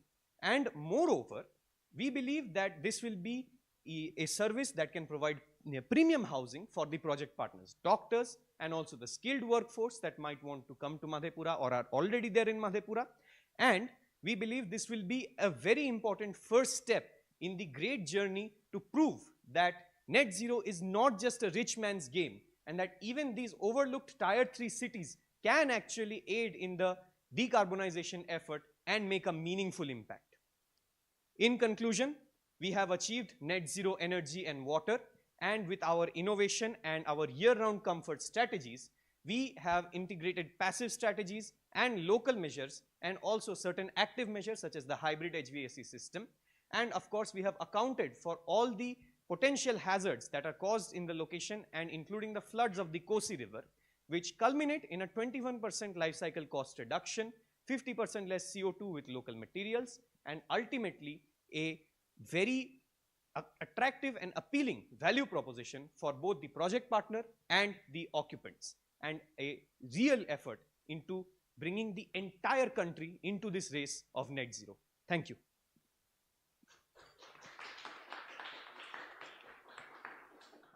Thank you, Team Nivas. Very insightful presentation. I'll take comments from the jury now. Deepa, you want to go first? Good energy. That was a good start. I have one simple question to ask. What, according to you, was the biggest constraint in designing this project? Ma'am, I believe that one of the major constraints that we had was, of course, the remote location and how dangerous the location can be, especially since the Kosi River that Madhepura is pretty much dependent on for its agriculture and local economy, she's a cruel mistress. So she tends to flood a lot, and therefore many such high-rise projects have been attempted in the past, but they have failed. So that is why we particularly, for example, installed the stilt floors. We gave up the basement and we gave the first 2 floors as stilt floors to make sure that the cars that are parked are unaffected by the flood. I believe that was one of the major challenges. So I thought overall the unit design could have been better. You mentioned there is good ventilation, light, and I see that there are, the exterior windows are basically the bedroom windows, and there is only one opening, which is the main door. Do you think that is going to be adequate for cross ventilation? I know you did some CFDs, but I'm not sure if they are conclusive. We have performed the internal CFD on the building. So our basis for the entire thing was, of course, not just the internal CFD, but the rest of the climate analysis and the health and well-being analysis that we had done. So based on our findings, we believe that what we have done should be adequate, and the ventilation that we have given should serve to minimize the mechanical load on the HVAC system as much as possible. Quite questionable, and it needs some deeper review. Understood, ma'am. Another question is, what is hybrid about the HVAC? It's not clear to me. Could you explain? Yeah. I would like to take this. The hybrid thing is we are operating the air conditioner as well as the BLDC fan simultaneously. So this system, we are calling it as hybrid, as it is making a significant reduction in the total energy consumed as operating air conditioner individually. Manually kind of used? They'll be manually kind of used. So in my mind, this is not a hybrid AC. I mean, it's a fan and an AC is pretty common to see, right? In most apartments. Yes, but people generally do not follow it. And we are just... so he would like to elaborate. Yeah, so basically the reason for proposing hybrid is actually this is in tune with the local culture of Madhepura. Many of the design decisions that we have done is to make sure that their local traditions are not swayed too much. So already there is a tradition of using either only fans or the AC with the fan. And what this allows us in technicality is to have the AC set point a lot lower. As for whether or not they'll be used together, as you know that our CarbSense innovation, it has a real-time tracking, and also that is factored into the life cycle cost.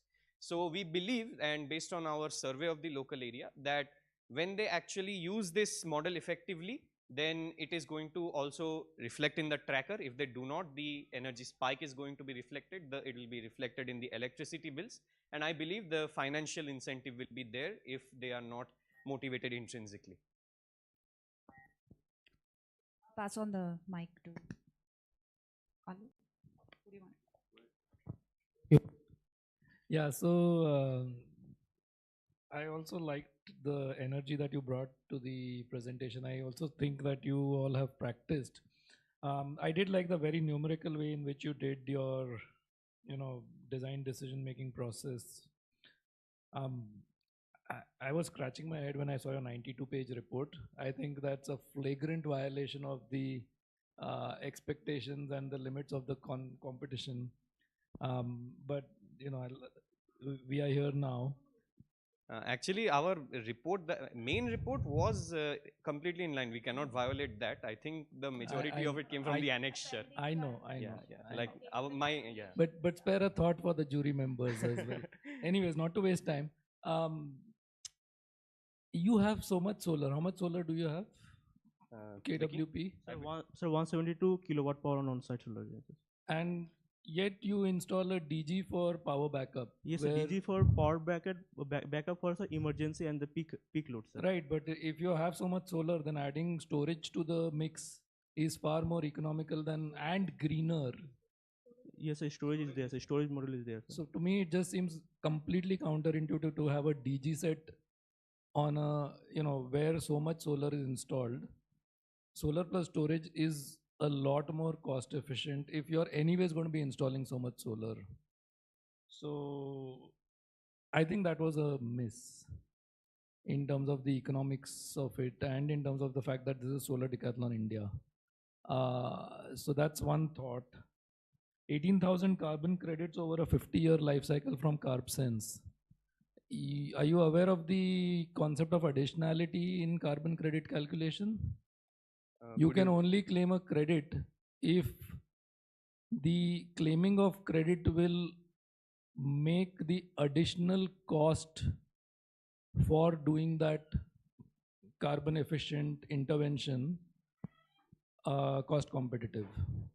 So if you're already getting a benefit from doing efficiency or from managing your energy well, it's not additional. You're getting the benefit. You will not be able to claim a credit for it. So I think that's a conceptual clarity that you need to look into. That just because you're saving energy, if that energy is already accruing to your pocket, you're not going to be able to get a carbon credit for it. Right. As for the additionality, I believe I can give some clarity.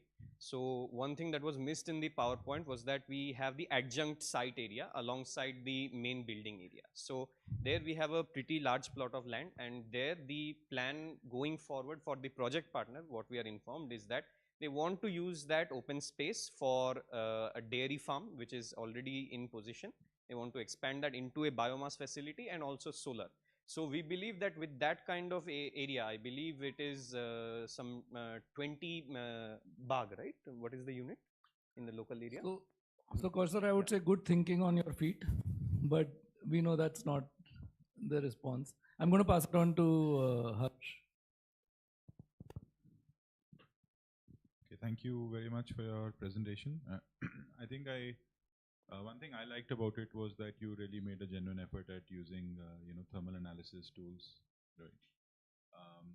So I think that itself is a very good learning process for your future kind of professional work that you do. Some quick questions. I saw this chart where you've used, I think, only a part of the FAR, right? You're not using the FAR available is 2.5. Yes. But you use it, I think, only 1/3 or something. So would that be okay with the developer? Because generally, even in tier 3, there is this kind of thing that you need to build the whole thing up, right? To get your money back. Land is so expensive. So what's your reaction? All the design decisions, including the passive design interventions, be it the embodied carbon, all of those we have consulted with our project partner in every step of the way. And we believe that the job we have done at convincing them that in the interest of ventilation, in the interest of shading, in the interest of efficiency, the changes that we've made, in the interest of regeneration, the changes that we've made, we believe. And of course, one thing to note that for the locals in the area, it is a very high priority that they remain connected to the local environment. They remain in touch with it. So we believe that all those combined factors led to them consenting that this is fine. Okay. You mentioned this device 3D printed. Could you explain what does this do and what is it exactly? Yeah, didn't get this is basically the real-time monitoring device. So we have the voltage and current ports. They will connect to your monitoring supply, and on your portal, the portal is live on the internet. I believe I gave the link in the slide. And also, yeah, and if you want to watch a demo, our movie has a full 1 minute long demo of the working of it. Yeah, so So the entire website is live. they can see it. And yeah, mainly this is for the real-time monitoring, including energy and operational carbon. Right. We plan in the future, if we, for example, get into climate launchpad, to try and experiment with appliance automation. And of course, one thing that we want to elaborate is the phase change material and putting this data in machine learning models such as multi-point optimization of design builder. Right. Okay. So that comes to my next question. PCM is a very interesting idea, but PCMs are, till now most explored for office users. Where do you want to use it, and how do you think it's going to, kind of work? Just can you explain how it's going to work? Yes. So basically, this 3D model does a rough representation. Our intent is that in the external bricks only, we want to have layers of phase changing material that will act as the actual insulation. Why zinc nitrate hexahydrate in particular? Our research and literature survey has proven that PCM selection is actually very sensitive to the particular area. So one of the studies we consulted, for example, was from the Center of Energy of IIT Delhi. And there, since they had the composite climate, they used this particular material to great effect. And thus we believe that since our site also has a composite climate, it is going to have a benefit. So the intent is that with these layers, during the daytime when it is warm, it is going to absorb the energy. And at night time, when the temperature drops below its threshold, then it will slowly dissipate that energy so that the actual comfort set point is maintained.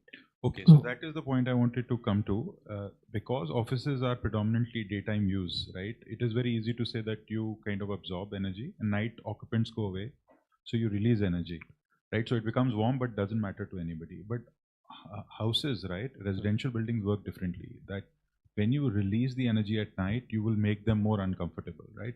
So there is something there. We don't need to debate there, but you will find that you may make the spaces more uncomfortable during the night hours when people actually want to sleep, and you will switch on your AC, so your PCMs will actually then add to your energy consumption. Right, sir. This is in the experimental phase very much. So when we do the further analysis, we will definitely keep this. Think about it.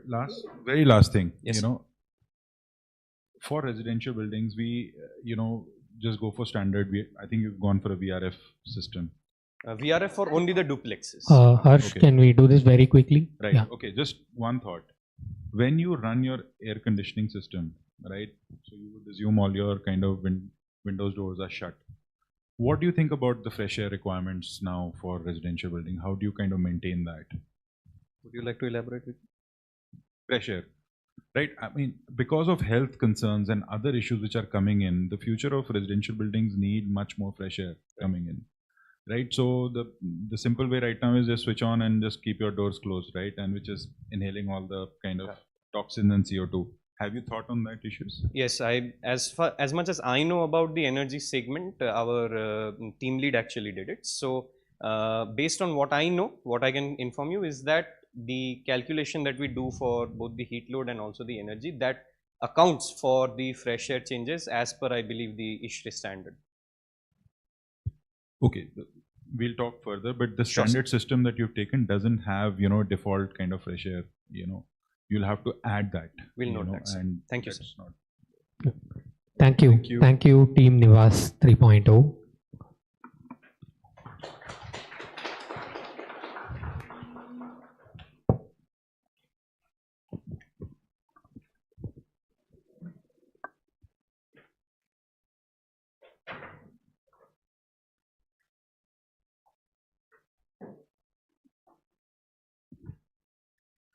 Okay, so our fourth presentation is from Team North.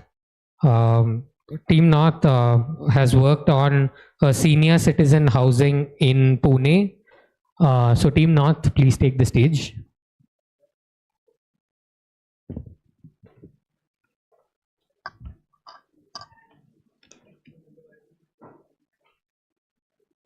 So team, you will have 20 minutes to present your work. At the 15-minute mark, I'll ring a bell like this. And you won't have a 21st minute. So which means at 20 minutes, I'll stop you then and there. After that, we'll have a 10-minute Q&A with our jury members. So please keep your answers short and to the point. So yeah, all the best. The stage is yours. Can you open up the slides and go into slideshow mode? Cool. So your time starts now. Hello everyone, we are Team North from MMCI Pune, and we are going to present our presentation on multifamily housing Chaya. The industrial partner that helped us in our endeavor are Anirudh Vaidya and Associates Pune, and our project partners are Paran Space Schemes Pune. We are a team of 15, and we have further divided the 10 contests and other designing and engineering aspects among us. Chaya translates to shelter, a shelter for people of all ages and abilities.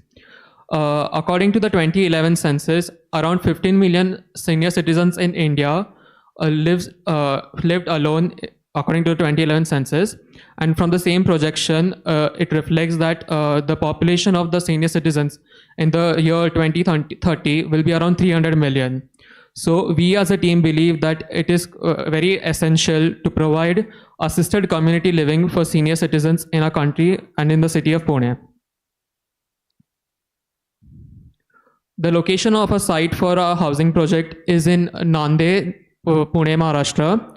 The gross project site area that we had considered was around 45,000 square meter, but due to the presence of river Mora along the site, there is a buffer zone created by the blue flood line, which includes 15,000 square meter of area. According to the PMRDA regulations of the city, 5% amenity space and 10% recreational open space is required to be kept aside.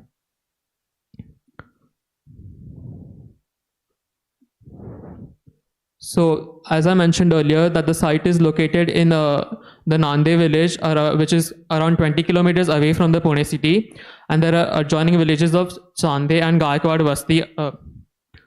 The river Rimora flows along the site, and there is a Nande Balewadi highway cutting across the site.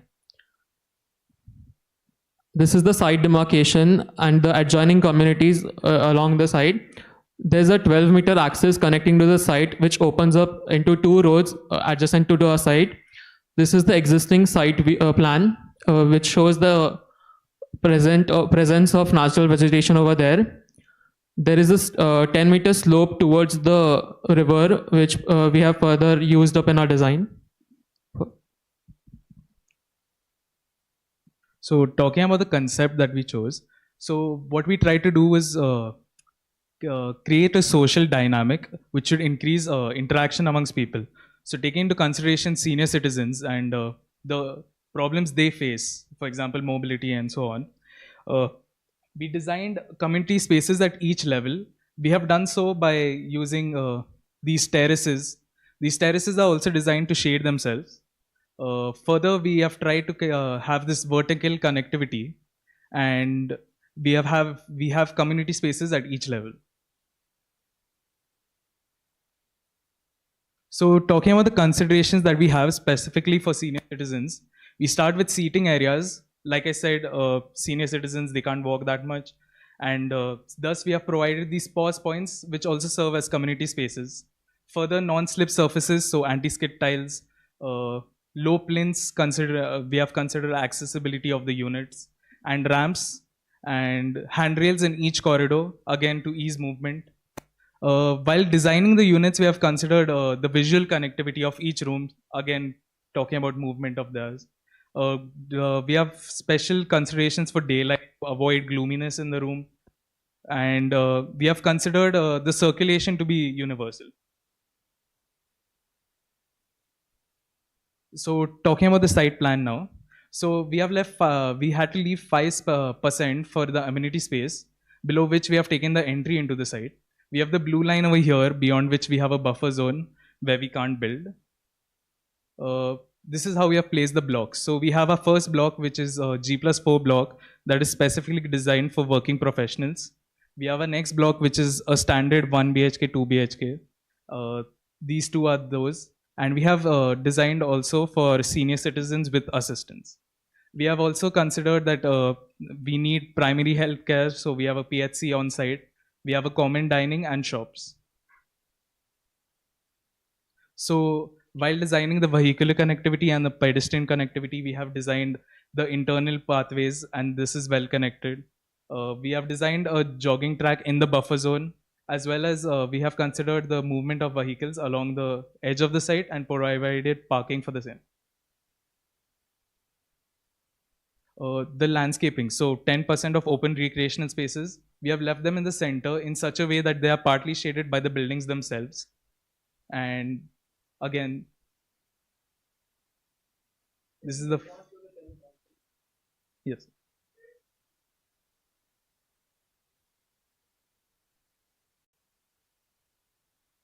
So, focus on the layout first, or do we move on?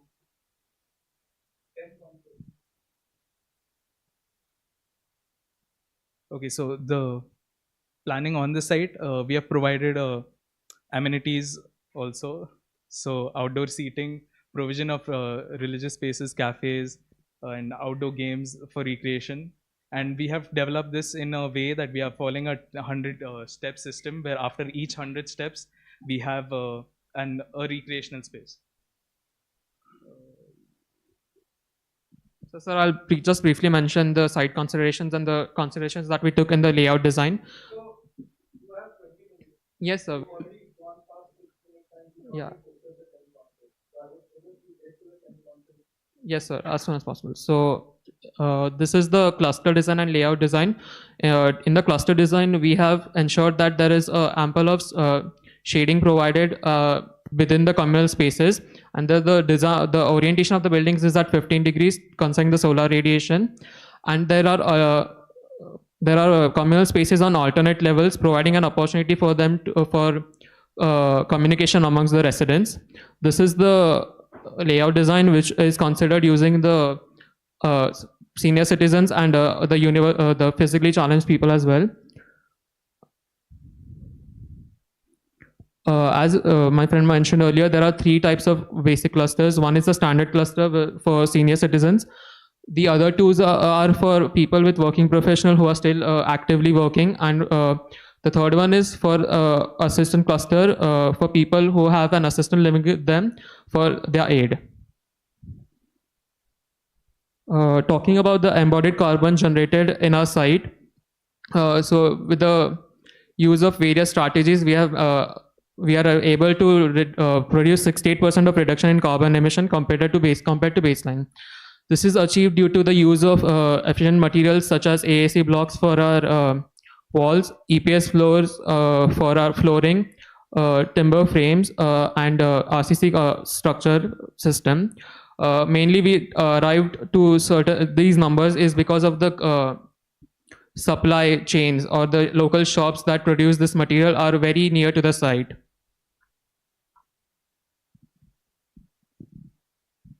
So according to the IGBC, there are certain aspects that need to be considered when designing for health and well-being. That is for the user and for the structure. So buffer plantations have been created. So to maintain an air quality of 800 ppm, 2 layers we have given 2 layers of buffer plantations. The inner layer being the carbon absorbing plantation, and the outer layer being the medicinal plants. We have also given low VOC paints considering the same. Our root zone system recycles 152.24 lakh liters of water, and that water is used for irrigation and flushing purposes. Vetiver grass has been given in curtains, which regulates the humidity level and provides indoor environment comfort. The terracotta jalis have been given in the balcony area and in the staircases. Also, for the buildings which face the western side and on the southern side, these type of claddings have been given which are angular. So the solar radiations are angular, and they are like absorbed and redirected. Ancillary facilities have also been provided for the senior citizens. So resilience, the process and effect of successfully adapting to harsh and hard life conditions, and the negative and positive impact is termed as resilience. Our site lies in Nande, so it is in Zone 3 earthquake region. Till date, it has not faced any earthquake, but we have provided RCC frame structures in case of future requirement. Also, there is a chance of overflow of river. So for that, we have given trees such as banyan trees, neem trees, peepal trees, which can hold on to the water and provide soil erosion, avoid soil erosion. Porous landscape has been provided, which will seep in excessive amount of water. Climate sustainability. Nande has warm and humid climate, which can make the residents feel uncomfortable for certain number of time, period of hours. So wedge-shaped chhajjas have been given in the western side of the buildings. Also, AAC blocks are provided because in summers the temperature can rise up to 42 degrees Celsius, and in winters it can be as low as 9 degrees Celsius. So for that, we proposed AAC blocks which can keep the temperature warm in winter and cold in summers.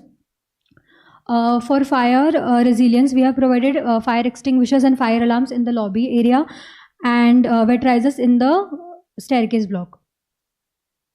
So while designing for senior citizens, they can feel lonely and can feel the need of company. For that, we provided several outdoor design spaces like cafes and jogging tracks to make them feel part of the community. So next we have the service layouts. So this is the service layout. This is our column layout. The grid spacing between the column varies from 3 meters center to center to 3.5 center to center. This is the water supply and drainage layout. In the drainage layout, we have a special pipe for the grey water system, which would go for the grey water treatment plant, where it would be treated, and we can use it for flushing again. Next is the IoT system. Next is our innovation. In innovation, we have deployed IoT sensors in the entire facility, which would help in monitoring, real-time monitoring of important parameters such as the temperature, occupancy loads, and humidity. That would help in easier lifestyle of the senior citizens. Now coming to energy, we have studied few parameters that would help in maximizing our energy performance. First is the orientation. The orientation of the building is kept north-south with a slight tilt of 15 degrees, so as to maximize the day lighting. And for the shading devices, we have provided an overhang of 0.6 meters. The envelope for the envelope of the building, we have used bitumen in the roof, which has a U value of 0.4. AAC blocks in the walls, which has a U value of 0.49, and double glazed windows with a U value of 1.8. As you can see in the simulation run, on the southern facade, we have maximum daylighting that is coming. So for that, we have used wedge-shaped windows as well as double valving system with a AAC blocks and a terracotta jali above it, as it was mentioned earlier. Next, we have for the operational energies, we have used a LED lighting system that is less than 2 LPD, and then we have the equipment load of more than 5-star rating in energy performance. And for air conditioning, we have a mixed system of AHU and split AC system. The split AC is just for the dwelling units, and the AHU is for the community spaces.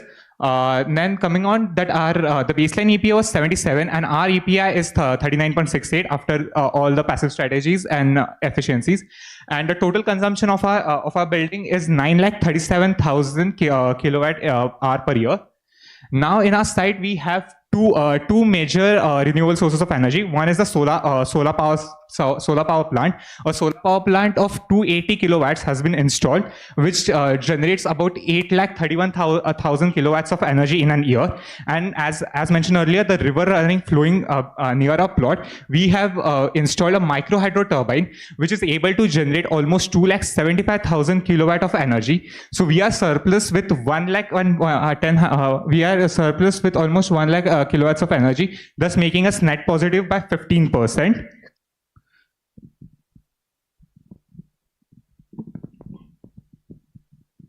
So water performance. In case of water performance, we have achieved 26% of reduction in our water consumption from 135 LPD to 100 LPD. This has been done with the help of low flow fixtures This graph over here shows the comparison between the baseline and proposed flow rates. So with the help of proposed flow rates, we have saved 50% of water. The graph over here shows the harvested water, municipality water supply and total fresh water demand. So during the monsoon season, we get an average of 15 lakh liters of water. The graph over here illustrates the softscape and hardscape areas. So this is the service layout of our water supply. The red one shows the overhead water tanks, underground water tanks, and sewage treatment plant. This is the blown up of root zone system. So the grey water is filtered with the help of the roots of the wetland plants. The water is recycled. The water before being sent to the root zone system is separated in the underground water tank and is anaerobically treated, and the root zone system has an efficiency of 75%. The water demand in our site is 24 lakh liters, and through root zone system we get 2.7 lakh liters, and rainwater harvesting we get 15 lakh liters. So combining those two, our water demands are satisfied, plus we achieve a net positive cycle of 13%. Coming now to the construction budget, our project baseline cost is 1,089.5 million INR, and the proposed cost that after designing came to 1,036.7 million INR. And from the construction schedule, it was evident that the fourth and the fifth year would require maximum investment for our project partner. Next comes the value proposition. So our project costs rupees 42,000 per square meter, and the current sellable in Nanded is rupees 55,000 per square meter. So our project partner would earn a profit of up to 13,000 per square meter. So our project is thus our project performs 15% net positive in energy, 13% net positive in water performance, and saves up to, and reduces the carbon emissions up to 68%. It is said that the Pune was called in the olden times. Pune was called as pensioners' paradise, and with our project we would like to bring it back. Thank you.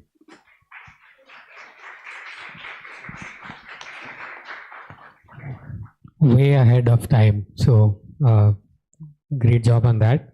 Alok, your comments?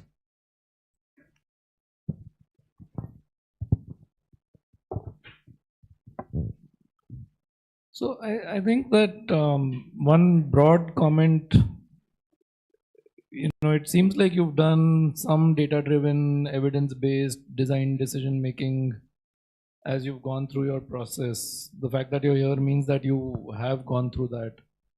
But it's a suggestion that this is not an architectural design jury. So I think this is the Solar Decathlon India with 10 contests that are being judged for the specific requirements as laid out in the competition guide. So I would have liked to see a lot more depth. And I'm actually, so I think that is a suggestion that I have. For now, I'll keep it at that and give it to my fellow jurors. Good effort, team. The program living, it is very relevant. Of all the programs that we've seen in terms of housing, senior living is now really in demand. So I thought as a program, I was very excited to see what you would come up with. Overall, I feel that you could have used this opportunity to explore more. However, what you've done is also, there's a lot of effort that has gone into it. One observation, you showed plants, medicinal plants and some other plants, like for better indoor air quality and overall health and well-being. Shouldn't it be indoors than outdoors? Is there a benefit if you had kept it indoors versus outdoors? It shows in the section, it looked like it's outside the window. It is actually like on the window itself, on the windowsill, we have placed those tree plantations there. So that. What is the benefit of that? The main benefit was like first, it was one thing is it is sensory also for them, and another benefit was that it also reduces the solar gain because because the plants have also act as a buffer system there. I thought you were commenting on air quality. Is it for solar gain reduction?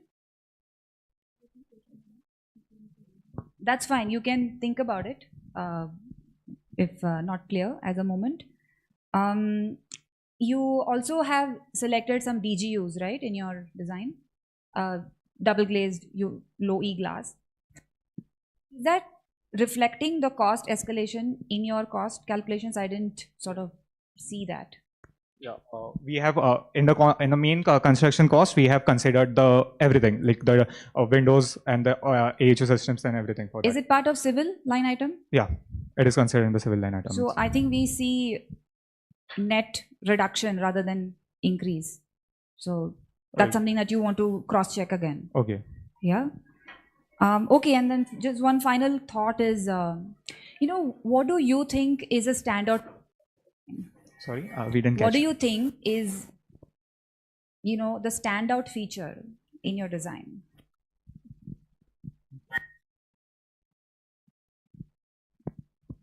So the fact that we have considered senior citizens and how we are catering to them. For example, the terraces that we have provided. That is one of the standout features since we are trying to establish vertical connectivity when they can't climb or so on. Harsh. Team, thank you very much for your presentation. So I want to emphasize that I think the fact that you selected, the occupants as senior citizen, the program was quite exciting. I have a few questions regarding it. How do you think your apartments are unique as compared to, let's say, an apartment for normal, let's say, residents, in the city? Because this is a senior citizen apartment. How apart from what you've told, right? Are there any other aspects you've? Yeah, so based primarily they are saying in the layouts. So according to the norms that for senior citizens, certain areas numbers are required, and then the furniture heights, the placement of the fixtures, it's according to the people who in a wheelchair could also operate. So not like a conventional heights and dimensions are used. There are modifications in heights, there are modifications in levels. So that is seen in the layouts. Okay, so one of the things I was really looking out for, and I was hoping you would say, is that senior citizens also have a very unique comfort requirement, which generally, a typical ASHRAE or an IMAC may not capture. So for example, if you read about how hospitals organize their rooms and air conditioning systems for, patients, that'll give you more insight how you need to organize it for senior people. Why?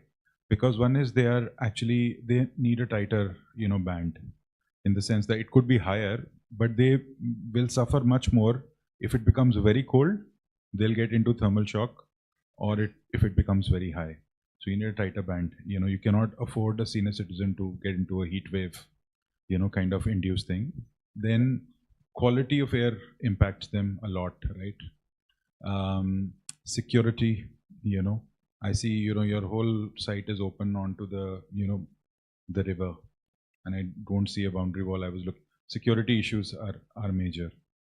So what do you think about that? I think I didn't see them at all. So actually about the air conditioning system, for the bedrooms itself, we are providing split AC, so they can control on their, for each bedroom, they will have their AC system. So they can control according to their requirements. As you mentioned, we thought about it because by using AHU, sometimes there is some fluctuations.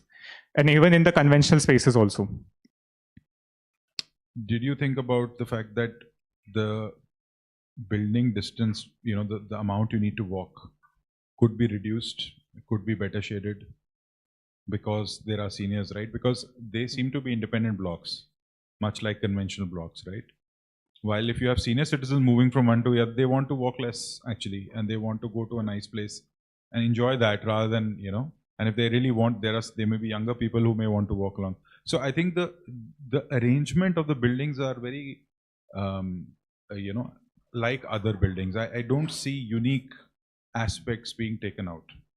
You know, the communal spaces in the cluster itself at different levels as well. So as to there is no need to particularly go into the site for a certain a task or a certain activity of theirs. We have provided terraces in every block. So like terraces are provided at different levels. So like even if someone is not going someone is not able to go down and access the area, they can have a common terrace area where they can have shared activities like reading, sitting and chatting with each other. So these activities had been considered while designing. I mean, okay, can you just open the site map just for, if I have a minute?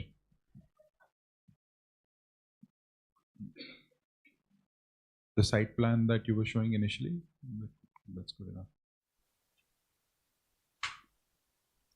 See, what I like is that you've done a lot of work on the, you know, the look and feel and how that space would be. I was just hoping that there would be more depth in terms of ideas that you may have explored, right? And which were be more relevant to the contest that we are in, you know. And so, I mean, when I look at this plan, you see, where is your north? It's straight up. And I see more east and west surfaces than north and south surfaces, right? So the thing is that you started with the right assumption that, okay, you want to probably, you know, have more north-south, maybe tilted. You said the right things. But, you know, I would have oriented these blocks totally differently, right? If I wanted more surfaces to be north-south, right? I mean, you can see that. And so things like that, right? You have huge, maybe 1/3 of the plot is actually open, you know, kind of a park. That means you have a lot of, you can generate biomass. It's also a relatively rural site, you know, you can have access. You're not using biomass as an energy source. But your previous team, I wanted to actually question them. They have a very tight site and they're using biomass. So where is all that biomass coming from? So there were things like that which I was hoping for. But apart from that, I think a good effort. I think I like the fact that you've kind of all come together to create a proposal which, you know, stands, right? It can be done. It's just that I was hoping you could make it more kind of, let's say, new ideas coming in through that, differentiated from the others. Thank you very much. Also, ma'am, going back to your question on what makes our design stand out, actually, when designing the open spaces over there, so while designing for that, in the open spaces, we have created pavements in red such that people can, with different materials, and even if people are not able to access, like not see, or physically abled over here, different kind of pavements have been designed. Also, after every 100 steps or so, we have given different activities which can work like a reward system for them, like make more movement for them. They can walk more, talk more, interact more throughout the site. So these were some of the things which were designed specifically for senior citizens. That is what I think makes our design stand out.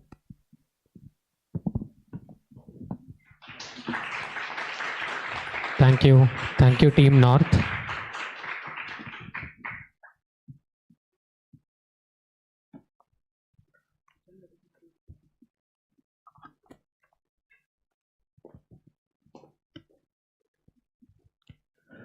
So next, not the next team. So next is going to be a long break for lunch, and the next presentation will be is Team Tatwa. So 2:30 we'll be back here after lunch. So Team Tatwa, please be ready by that time. Folks online, I'm requesting you to tune back in to the channel and be ready for the presentations at 2:30. So we'll meet you then. Yeah.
Hello everyone and welcome back to the multifamily housing division presentations. We'll now continue with our presentations. So I would like to welcome Team Tatwa, who's our fifth presenter today. They have worked on a residential unit targeted at the service sector in Shivpuri in Madhya Pradesh. Come up on stage, Team Tatwa.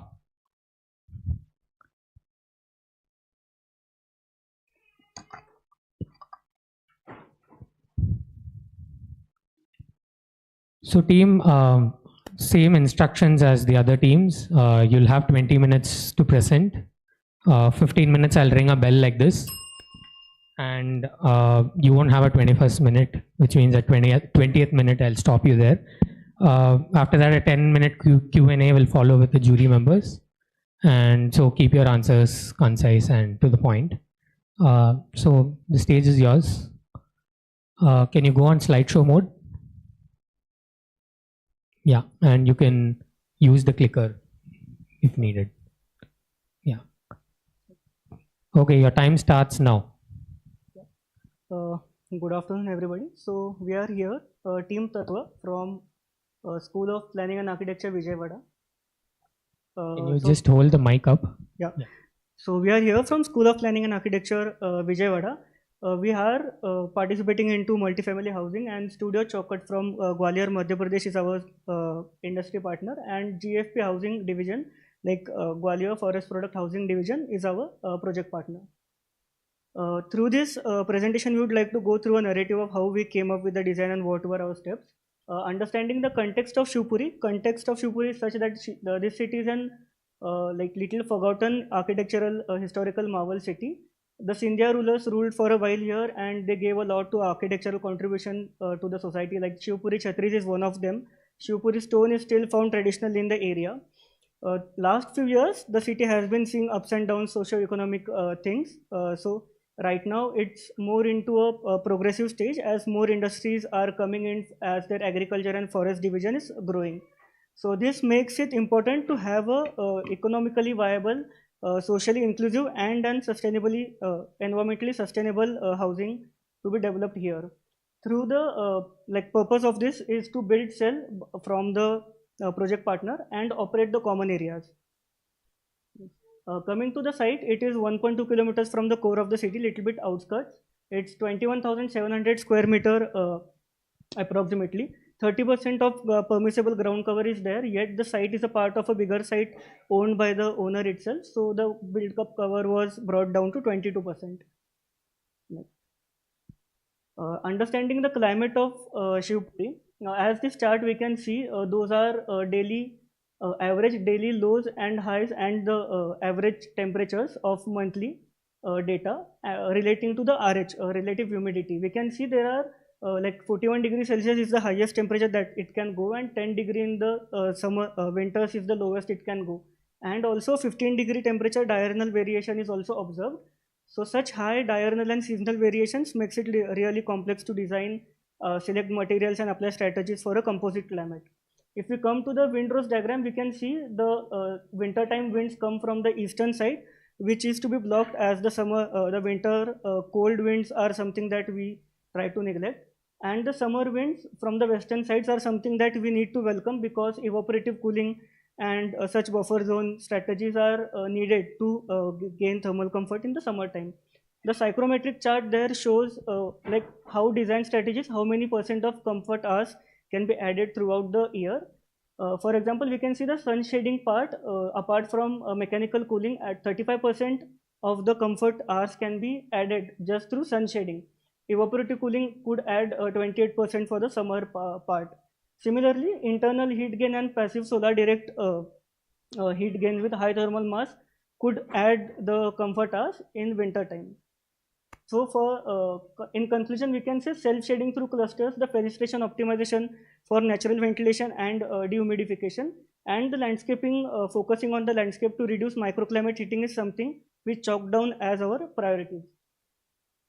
Coming to the site, the first 1 hour diagram shows the site is existing divided into two parts by the existing 9-meter wide road. Then we went into adding parking space on the periphery of the road itself so as to reduce the vehicular movement inside the green areas. And the cycle track and paths were added along the same areas as well. Then the 30% ground cover was added, placed and divided into clusters as we were going into a cluster format of housing. So how the cluster formed, we tried first to develop a single, then we had two 1 BHK, 2 BHK and 3 BHK unit together, and it was carved out to have cell shading, which we will see in the further parts. Next.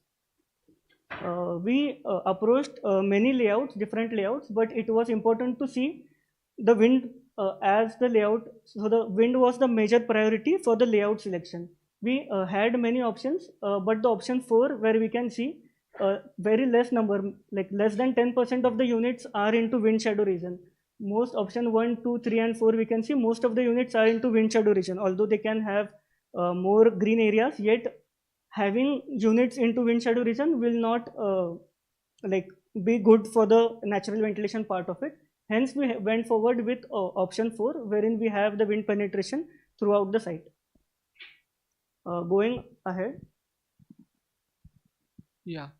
So going ahead for the site plan, we can see the site is particularly divided by the existing 9-meter wide road, and particular 2 BHK and 3 BHK module units are designed as one module and repeated and oriented in such a way so that the site is developed based on that. And further, the site promotes majorly it promotes community interactions from units design to site level, as it promotes the front yard and backyard concepts in each individual units, making it and adding the socio-cultural value to the design. Then as we can see in the section, the Shivpuri Chhatris that are designed act as a pause point using local Shivpuri stone. So this also adds a socio-cultural value, as well as it reflects the critical regionalism principles while adding the sense of belonging to the design. Then further talking about the unit level design, as I explained earlier, the module was designed considering a 2 BHK and 3 BHK unit, so it is a one module. So the design was particularly done using a practical approach where the users should not face the complexity in the selection criteria while selecting a 2 BHK or 3 BHK unit. So a 2 BHK unit is basically considering a bedroom on ground floor and another bedroom on first floor, and in 3 BHK unit similarly one bedroom is on the ground floor and another bedroom is on the 2 bedrooms are on the first floor. Similarly, the landscape area, as we can see, the clusters are placed in such a way that the community interaction is very strong, adding a socio-cultural aspect to the design. Then these are some of the views for the individual unit. Then talking about some of the passive strategies that are used in each particular module, which is a combination of 2 BHK and 3 BHK unit. So it considers the use of low SHGC glass to reduce solar heat gain, design of unit which is ensuring mutual shading, also use of recycled wood, and for doors and windows use of AAC as a thermal mass. Also openings at the top of staircase is promoting the stack ventilation, and use of appropriate shading devices also, and efficient landscape strategies are also one of the main strategies that are used while designing the site. Then further, the primary approach to design the individual units was the shading analysis. So talking about the design of shading devices, as we can see in the sunpath radiation diagram, the shading mask strategy shows that for the north side the facade is annually shaded and designed according to that based on the shading devices. Then for the southern side we can see the morning sun is allowed for the south side, as the winter in Shivpuri is also, that's the climate of the Shivpuri is composite. Then in the eastern side we can see the evening sun is allowed, and for the western side we can see the morning sun is allowed. So the shading devices are basically designed based on that, and the mutual shading is also one of the strategies that is helping in the design of such shading devices. Then further talking about the annual daylight simulation in terms of UDI, that is useful daylight illuminance. So we can see that on ground floor and first floor, so this is a particular cluster which is considering 4 modules. So majority of the site is designed in such a way that 4 modules are placed in near to one another. So majorly around 60% of the area is meeting for the 99% of the time in terms of UDI for all the areas on the ground floor and first floor. So this is about UDI. Then next, further talking about the radiation analysis, the similar cluster was assessed for the radiation benefit analysis. So in all the 4 modules, as we can see, a similar trend was seen to be followed. So for example, in southern side, the percentage of shaded area was seen to be 11%. For second option, it was seen for around 11% again, and third and fourth, it was around 18%. So it followed a similar trend in terms of radiation benefit analysis. So the main goal of designing with such placement of modules was that it should all the modules should not get affected majorly by the microclimate of the site.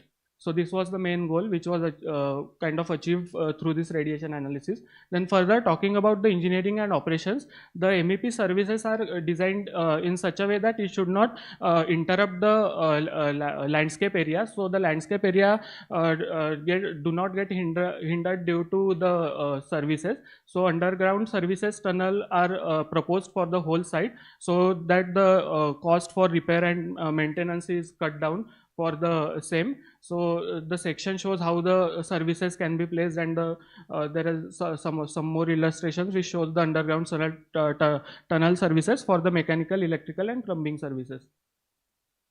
Similarly, the structural system, RCC structural frame system is used in the building as the Shivpuri falls under the high damage loads in terms of wind hazards. So the RCC structural frame is used for each module. So it kind of acts as an optimizer, and it is in modular in nature. Also, the hybrid AC provisions is given for the each module, and the 2-pipe system is helping to segregate the water at source for the wastewater treatment plant. So further talking about the innovation part. I'll come to innovation later. We'll go to health and well-being part first. So concentrating on the health and well-being part, we have done it in 3 ways. First, concentrating on the thermal comfort, then indoor air quality, and through landscaping. So in terms of indoor thermal comfort or outdoor thermal comfort, we have explained already a lot of process about the design optimization through shading devices, appropriate orientation, better radiation, and all these strategies. The major one were also low SHGC, because there is a lot of solar heat gain in the summer times, and the high thermal mass, that is low U value, is used so that it keeps the indoor spaces cool. Then coming to indoor air quality, we have seen that we have used proper amount of cross ventilation, as we can see in the image here, and even the size of windows, location of windows was effectively carried out through major iterations and then finalized so that basic ACH was compliant through NBC. And then talking about the low VOC paints, we have used the low VOC paints so that there are no chemical harm to the occupants. Then coming to the landscape part, we have provided landscaping. As we can see the landscape plan above, there are green units provided to each module, which consists of 3 BHK and 2 BHK unit, and there is one common green space to the whole cluster with a central water body. Apart from this, the main feature is the central green open space that we can see. So it is a culturally defined landscaping that we have seen, that as in explained already about the Shivpuri Chhatris, and the effective landscaping there. So the water bodies, deciduous trees and drought resistant trees are effectively helping in managing the microclimate of the space. Even the pathways that we have used are red brick pavings, which reduce the water absorption into the ground. And the whole pathway, as we can see, the central pathway is completely covered with trees, so that it is better for the pedestrian thermal comfort. Even the trees that we have chosen are not like randomly. These are the native trees. For example, neem is also a medicinal, has medicinal properties, and pomegranate will give us the fruits. Apart from just designing, we have concentrated on the outdoor thermal comfort through simulations on EnviMet. So we have seen that, I'll tell you in a gist, so that in summer we can see that the MRT is decreasing by 1 to 1.5 degrees, and in winter it is decreasing by 1 to 1.5 degrees. And in case of relative humidity also, we can see that the air of Shivpuri is very dry. So increase in RH is because of the evapotranspiration and the use of deciduous trees. So it is increasing in summer and decreasing in winter. Then coming to the energy performance. So we have achieved an EPI of 38.17 kilowatt hour per meter square, which is a reduction of 62% in total. Out of which 37% is in terms of electrical consumption, and remaining 25% is through the architectural design optimizations, as explained earlier. So this is a two-step process. The first step is reduction through efficient appliances, and the second step is use of solar energy. So going to the solar energy, we have covered 50% of the roof area of 10 kilowatt Tata solar panels, and we are going net positive. Let's go to the see, we have these two other innovation systems. One is Chug system, which converts food waste into energy, and there is this dynamo system in the fan, which can convert, which can generate electricity, which can be used for powering like phones and laptops. So we are possibly focusing on all these 5 benefits, which are diversion of food waste, generation of renewable energy, bioslurry, and economic benefits. Now let's go to the water consumption part. So for water performance, firstly, we reduce the domestic water use by using low flow fixtures and energy efficient appliances, which was around 19.7%. And then due to low rainfall in Shivpuri, we were more focused on water use reduction as well as water treatment. And use of native vegetation has resulted in the landscape water use reduction by 60%. So the net requirement of housing was around 12,000 liters per day, and the recharged groundwater was around 23,000 liters per day, which can be extracted for use whenever needed. And next we optimized the embodied carbon by various strategies. So first was the use of AAC materials over burnt bricks.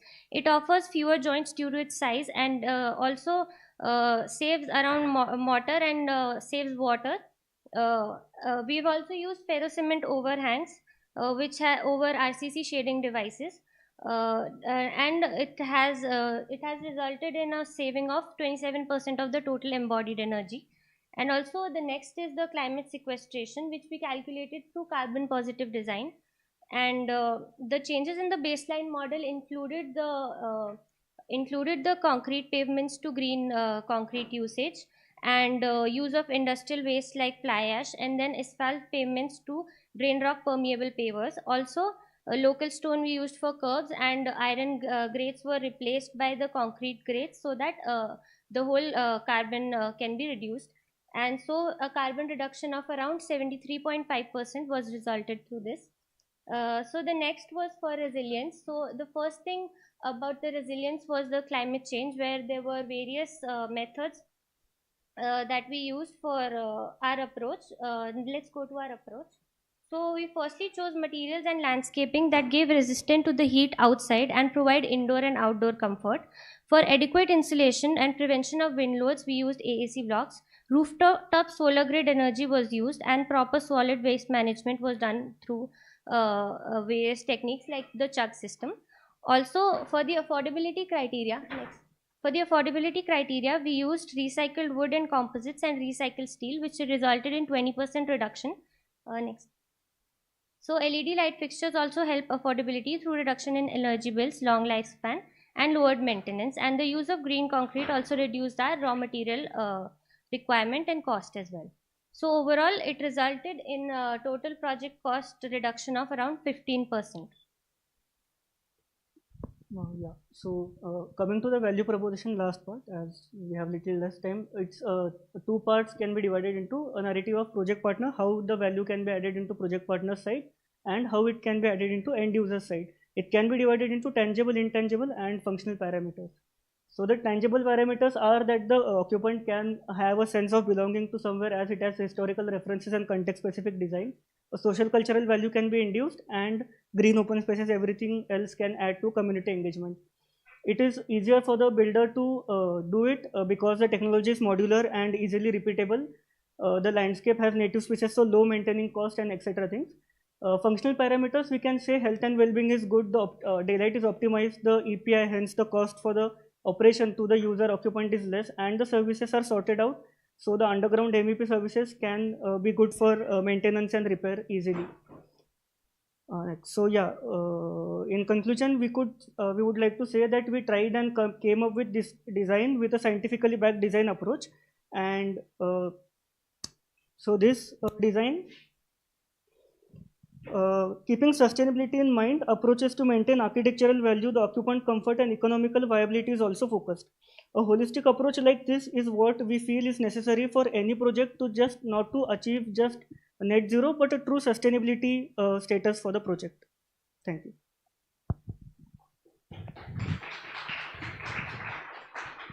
Thank you, Team Tatwa. Let's take comments from Yuri.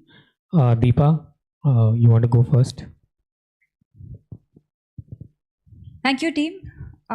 What stood out for me in your project is the early design simulations that you did. There was a nice methodology to it on how you showed all the options and the different things that you analyzed that helped you pick the better of the other. I just thought that you could have continued that even at an individual unit level, and somewhere that thing dropped, like after you selected your master plan and then you directly jumped into the units, and like for example you figured your shading device sizes, and you could have run some options in that and come up with, okay, what is an interesting looking design for the same requirement. So I was hoping to see those things also, but something for you to take care of in the future when you work on your designs, that to continue this approach. And yes, it's a great example of an evidence-based design. There needs some more effort in other contest areas as well. A quick question for you is, you mentioned hybrid AC. I couldn't understand what it is. What is hybrid about? So by hybrid we mean that not everything is air conditioned, only the private parts, the bedrooms are air conditioned with split AC, and rest is naturally ventilated. So by hybrid we mean just that. So you can call it mixed mode. Mixed mode, yeah, we can call it. Right. So okay. So there is no hybrid over there. Right. You also made a statement, we replaced the iron grates with concrete to reduce embodied energy. Can you explain how that reduces embodied energy? Since we used the green concrete, so it was more viable option than our iron grates for the landscaping strategies, and it also reduced our embodied carbon in total. So that's how. So what is green concrete? So it includes industrial wastes like fly ash, or it can also use slag from the neighboring places. Okay. I was not very convinced with this design option that you went with, especially for landscape, meaning you could have thought about other options as well. Another question I was curious to ask is, you have a low-rise building. Did you think about doing a load-bearing structure to avoid the RCC framing altogether? Is that something you've explored, you thought about? Ma'am, actually the primary approach was to cater to the high wind loads that are experienced in the Shivpuri. So according to the BMTPC, we can see that the Shivpuri falls under high damage risk zone due to wind loads. So the primary approach was to create a structural system which can withstand that high wind loads. So the main reason to design RCC frame was that. So no, not likely, but just to be on a safer side, we thought that we should design the structural system with an RCC frame. So that, yeah.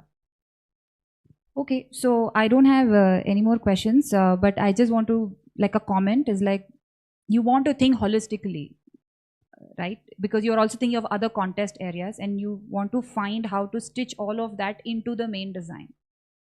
Okay. Yeah, I think with the evidence-based early design stage, there was a really good storytelling and narrative. So that's definitely there. I would have liked to see, and I think this kind of echoes what Deepa was saying, a little more about how that informs the right sizing of the systems, and maybe then some discussion around what might be the right system type once you've done all of these things, because I think then you go to your inverter AC 1.5 ton split, and I almost feel like the 1.5 ton split needs to be abolished from multifamily housing because it comes in the way of our imagination of any other systems. But I guess, why would you not start with the headline of 14% lower construction cost for value proposition for the project partner? So have you gone over the numbers with your project partner? And are they in agreement with what you found? So then that should be your headline statement for the value proposition. I found that to be a bit baffling, that if you indeed have gotten to 14% lower construction cost and it has passed muster with the project partner, it seems like you're dancing around the toes of the project partner with all the other statements that you're making. Yeah.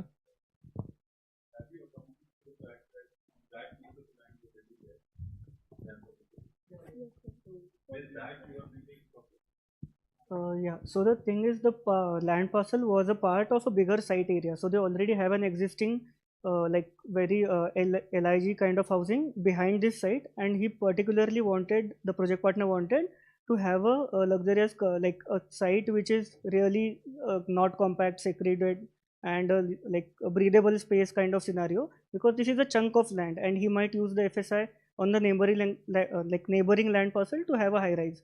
So he was okay with having less like low rise and less ground cover, low density kind of thing. Okay, just curious, because one unit in your development will sell for how many lakhs or crores? Do you know? Have you? One unit in your development should sell for how much money? The 2 BHK might go for 45 lakhs, 50 lakhs. It's like a 3-tier city, so not higher. But I mean, okay.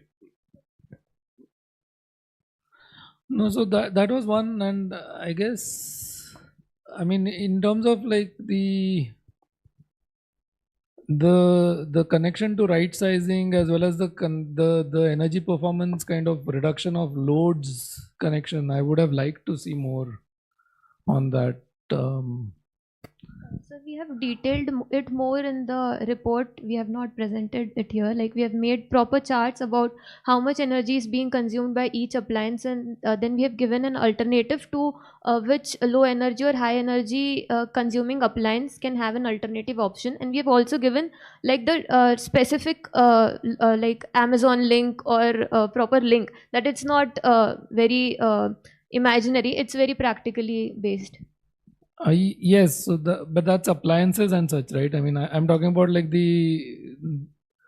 all your great early design narrative. Yes, sir. Translating into like load reduction, like from a passive each design step. passive Yes, design yes, measure. sir. I think Yes, that sir. narrative was missing. Yes, sir. And you would have done better for having included that narrative. Definitely. I don't have any further comments or questions. Where to put the discussion? So I wanted to ask you. I mean, for me, it was an interesting, presentation, but somewhere I was looking for, stuff which would, I would say, wow, okay, I haven't, thought about residential buildings like that. Or maybe somebody had thought 100 years back about them like that. So for me, I'll pose it to you, what do you think is the USP, that will differentiate your development so much? Just for a moment, forget kilowatt hours per square meter, okay? What is it experientially, livability wise, I mean. So from initial stages, we were more focused not into the like what we call wow factor of it, but to do whatever we are doing rightfully. So whatever steps we are having, we should have an scientific backing for it, and we should go accordingly, like have the right kind of choices that we make into the design. So at the end, we can say the USP, there are multiple in every factor. The material selection is better, the livability, the occupant feel what they will get into this kind of neighborhood when they live in this neighborhood. Such things are the USP, and that not at a cost of cost to the builder, or economical viability is also fulfilled here. So this might be striking the right balance, wherein in no category we are going like below par, or no category we are going above something, but we are trying to balance everything wherein nothing can go wrong, or safe in everything is something we are we were very sure from the initial stages that we have to strike the right balance in sectors. Okay, maybe then I would just probably react by saying that probably competitions like SDI are the place where you can be a little less safe, and you can actually challenge some things, because while your solutions are, I mean, the problem is they are very, very executable. But are they kind of challenging things, beyond, where we stand with our collective knowledge? So that was my, for example, I will, your innovation section. Tell me about this dynamo, thing in fan. How much energy, is it a significant idea? I didn't feel it was a significant idea for you to propose as an innovation. Sir, it's not like we are using exactly that energy generation in each step, or like annual energy consumption. It's just an added innovation that we have provided. Like it is just based on the, like we can see a simple backyard or DIY experiments. It's like that easy. So it is based on electromagnetism. So there is north pole, south pole, and there are coil of wires. So once it moves, it is generating some electricity. So we can just store that electricity on a regular. If I'm living in that 2 BHK, I can just store that energy in a battery as a backup battery and use it for lighting my LED, or use to recharge my phone, something like that. It is not like included in the annual energy consumption, but a very added advantage that we can take off. Okay, thank you. Okay, thanks jury members. Thank you team Tatwa for your presentation. So let's take 5 minutes and we'll get ready for the next presentation.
So our sixth presentation is from Team Genesis, and they have worked on a cluster redevelopment project in Mumbai.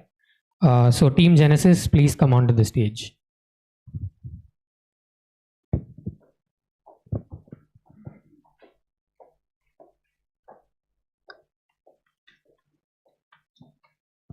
So team, you have 20 minutes to present your work. 15 minutes, I'll ring a bell like this. And you won't have a 21st minute, so I have to stop you at the 20th minute mark. After that, there's a 10-minute Q&A with the jury members. So keep your answers straightforward to the point. Okay, all the best. Can you go on slideshow mode?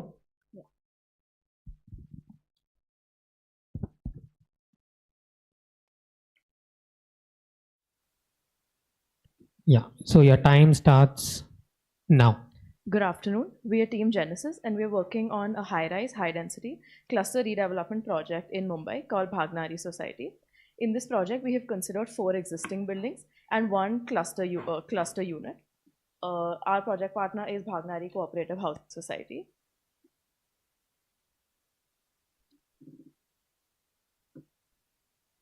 So our site, as you can see, is located in the eastern suburbs in Chunapatti in Mumbai. It is surrounded by the Maharashtra Nature Park, the Methi River, and BKC. BKC is a central business district in Mumbai. So over here, as you can see, our site is surrounded by, lies right in between 2 railway lines. And these 2 railway lines provide a site constraint in our design as well. Other constraints that we had because of site was it lying in the air funnel zone, the 2 railway lines, and our site lying in a low-lying region is prone to heavy flooding. Our site area is roughly 8,000 square meters, and we've actually done a feasibility study along with a PMC so that our project is feasible not only for the residents but also for the developers. And based on that, we need to have a built-up area of at least 8 times of our plot area such that it is feasible. In this case, we have considered the existing flat areas and provided a 30% incentive as a redevelopment incentive. We've done a climate study on our area, which has further guided our design. To begin with architectural design, so what drove our first decision itself would be our radiation analysis. So we've chosen our design, we iterated through various designs and we chose the one that had the lowest radiation and maximum daylight. And the intent with this was to decrease our cooling loads going forward. Additionally, we have also ensured that our cores are minimal in size compared to the floor plate and are all naturally cross-ventilated. We have also ensured that there's a staggering in the plan, and what we've done is the bends of the building itself result in self-shading. And what we have are living rooms that are insetted. So during the day when the living rooms are used the most, there will be diffuse light entering, whereas the bedrooms, which we have pulled out a little, will have the nighttime cool breeze coming in from both directions of the room, and there'll be maximum views and great comfort in those spaces. We've also integrated our services into the design, and we have a service floor that takes care of this. We have flexibility in units. So one of the things our users really needed was this. So we have a free plan layout, and what we've ensured is the potential for scalability and adaptability. So all our units can be further divided and split up, and a part of it can be converted into like a studio apartment and rented out to generate revenue. Whereas on the other hand, if a user's aspirations or family sizes increase, they can easily purchase surrounding apartments and they can seamlessly integrate apartments. This is something we've made sure throughout the plan. And yeah.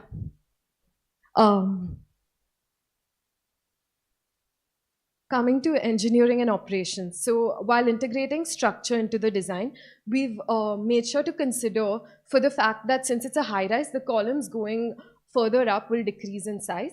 And secondly, since we've used AAC blocks, the loading itself is lesser than a conventional building. So this is very important to us because we've calculated the material we're using and we've tried to come up with a construction management plan. So since we have setbacks already on site and even post the final operational stage of the buildings, some of these setbacks are completely retained as is. We can already have lab testing of materials, storage of materials happening on site. Furthermore, we've classified our construction into stages such that we can, at a certain stage, start housing our construction workers on site. As we said, this is also an SRA slum rehabilitation. So we do have local laborers who are open to working on this project itself. And we're also creating a sacrificial tank later that takes flooding water. So during construction process and while flooded, we're using this tank to house algae, which can sequester carbon. Finally, we've right-sized all our systems from water to energy. And coming to HVAC itself, we've chosen to go with a VRF system because in Mumbai, the cost of land is very high. So investing in something like a VRF system that saves space is validated.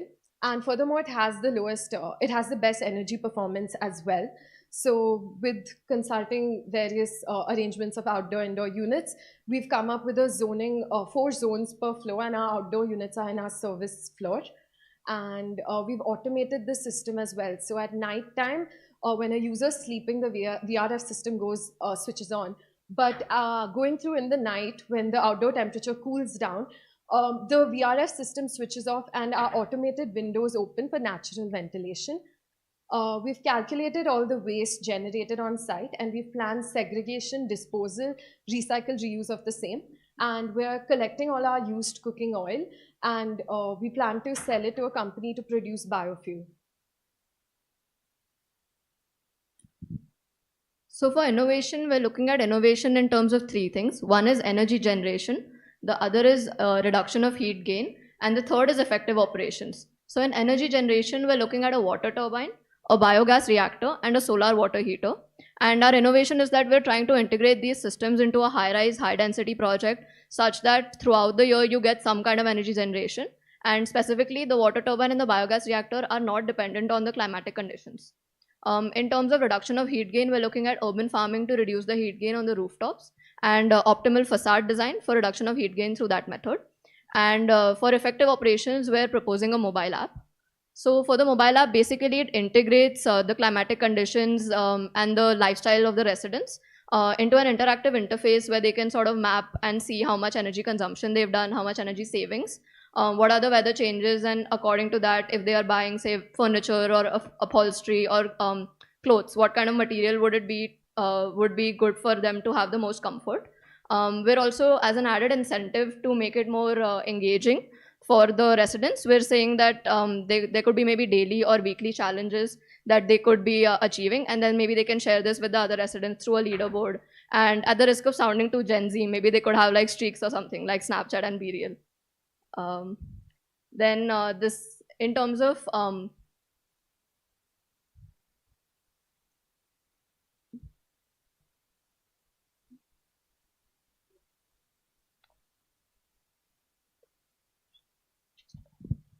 Yeah. So in terms of innovation, as we mentioned, the automated window, that's also a part of our innovation. So all our interventions are actually done keeping the IMAC comfort range in mind. And in terms of so when we look at our window design has also integrated cross ventilation and stack effect into this. So for example, in extreme climates when in heavy monsoon, when opening the window is not very viable, the rain window can be open, and that allows for cross ventilation for wind to enter, cool down the space, and then leave through the stack window that is provided across.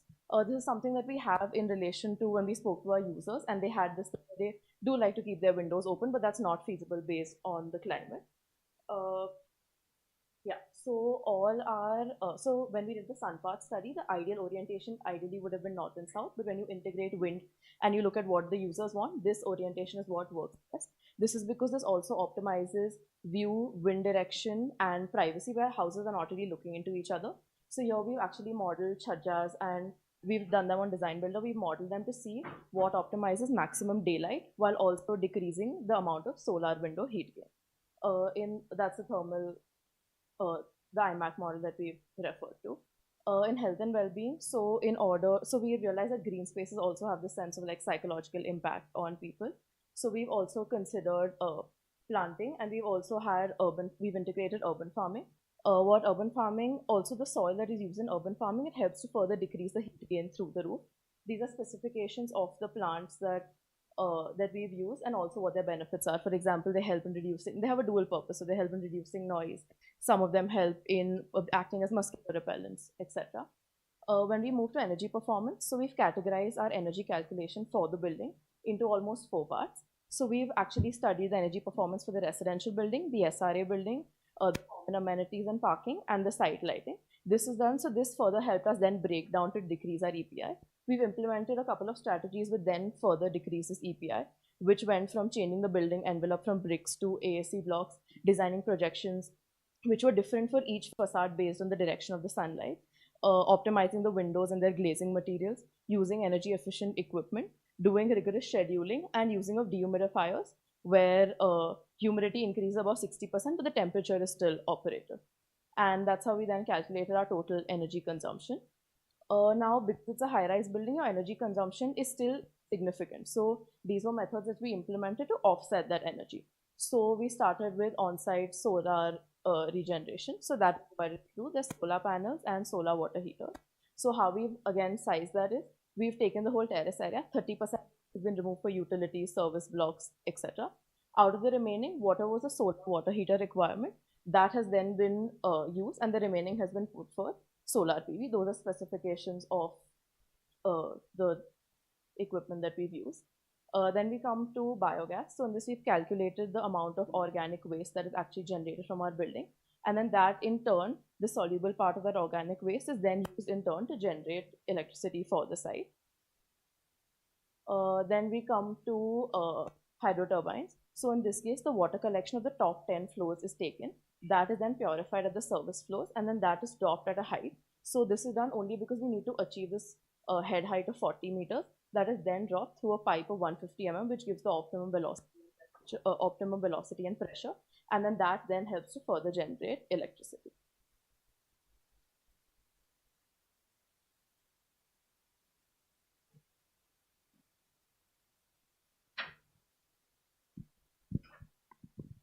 So in water performance, we're looking at reducing the municipal supply through 2 ways. One is low flow fixtures, and one is gray and black water treatment, from which the water that we're getting, we're using ahead like we did in the turbine. So our overall reduction is a 55% reduction in supply.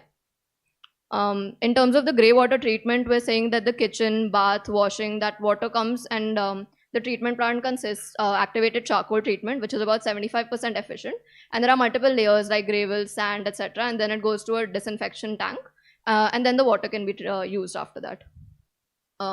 In terms of the dehumidifier, we're collecting about 20 liters of water per day. And this water is used for watering plants in the balcony and the toilet window when required. And that will be manual. Our water cycle. So basically what we're looking at is from the municipal supply, it goes to the UGT, then the OHT. And after that, it's segregated into grey water and black water. We're using the grey water in 3 ways. One is the top 10 floors of the sales in the rehab building, from which we'll be treating the grey water, and then we'll be putting it into a water turbine, which my friend just mentioned. From there, we'll be generating the electricity, and then the leftover water that we're getting will be used for washing vehicles, etc. And then that goes to the municipal drainage. That was one part of the cycle. The second way we're using grey water is the bottom 10 floors of the sales and rehab, where the grey water treatment, after the grey water treatment, basically the water goes back and restores the OHT flushing water. The third type we're using is from the SRA, where again we are adding another turbine. And so basically the water gets treated, goes into turbine, and we get some more energy generation. In terms of black water, we're putting it through an STP plant, and then after that it'll be going to a biogas plant where some part of it will be used, where the food waste that we're getting from the building and some of the water will be used to generate some electricity. Coming to embodied carbon, I'll take you through 3 phases. So in design decision itself, we saved on embodied carbon by ensuring even in this high density project, we're providing all our parking as podium parking and on-surface parking, because basement parking has a higher embodied carbon simply because excavation has a carbon equivalent. Even the materials, like to create a basement, you'll require more reinforcement, more steel. And further, we've optimized our materials further by choosing green cement and cellulose over polyurethane and things like that. So in this method, we've saved 90% of our embodied carbon. We've also, since it's redevelopment, reused a lot of our materials. So our building already has great wooden jambs. It has granite frames around the windows. It has a nice kadapa counters for cooking. So these are materials you can easily reuse. Also, your concrete itself can be crushed and used as aggregate in the future construction process. Bricks we're reusing in our urban farming systems.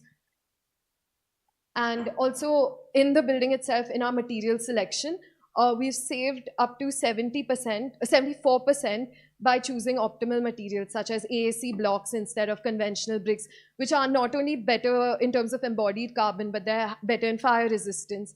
And we also have a few other material choices such as airtight sawn timber and many more. Yeah, this. So for resilience, we're looking at resilience through 3 times of disaster. Basically, we're looking at before disaster, which would basically be mitigation strategies. During disaster, which would be immediate response strategies to the disaster. And then after, which would be adapting and recovering strategies. So we had looked at making 3 types of plans. One is the preparedness plan, which is before disaster, where we're looking at identifying vulnerabilities, making preventive strategies related to that, like through structure and design, storage of resources, evacuation and response planning, and community involvement so that the residents are aware of and involved in all these strategies that we have. Then recovery plan will be discussed more in detail, but it's basically looking at the specific disasters, which is flooding, earthquakes, urban heat island effect, and fire. In terms of recovery plan, we're looking at basic requirements like shelter, food security, and health. Planning for multiple scales of disaster, changing the strategies according to different types of people or residents that are affected. Having a holistic approach so we cover all our bases. And again, community-driven recovery so that the people are engaged in what we're doing. So first, we're looking at something like transformable spaces where the building already has provision to have some kind of it already has provision where in case of disaster, some spaces like the banquet halls or the gym can transform to have food storage, people gathering, announcements, etc. Then we're looking at a sacrificial tank that my friend mentioned where when there's no flooding, people can use it as seating. Otherwise, it can be used to collect excess water. Then in terms of the specific requirements, we're looking at, say in flooding, the services that are affected would be gas and cooking fuel, electricity, etc. So we're looking at how we elevate the different services above ground. In terms of earthquakes and fire, again, elevating services, having thicker walls, box action. And in fire, we have refuge floors and evacuation areas, etc. In terms of heat island effect, we're looking at who are the people or the users of the site that are affected, how are they affected, and then what are the solutions, which are ultimately shaded spaces, providing drinking water on site, urban farming so that biodiversity can be introduced and maintained. In terms of social resilience, this is what I mentioned before, where the community activities, through that people can basically achieve operational goals as well as have some bonding between the community. And yeah, and this is just security where we're looking at where security cameras are placed. And so we've reduced total project cost to about rupees 40,000 square meters, which is like a 6.8% decrease from the base cost, which was about 43,000 square meters. We've done this by employing various strategies for project management and also employing various strategies as shown on the slide at different phases of the project. Yeah, so under affordability, we also have this idea of adaptability in our housing and flexibility in how the furniture is placed in the apartments.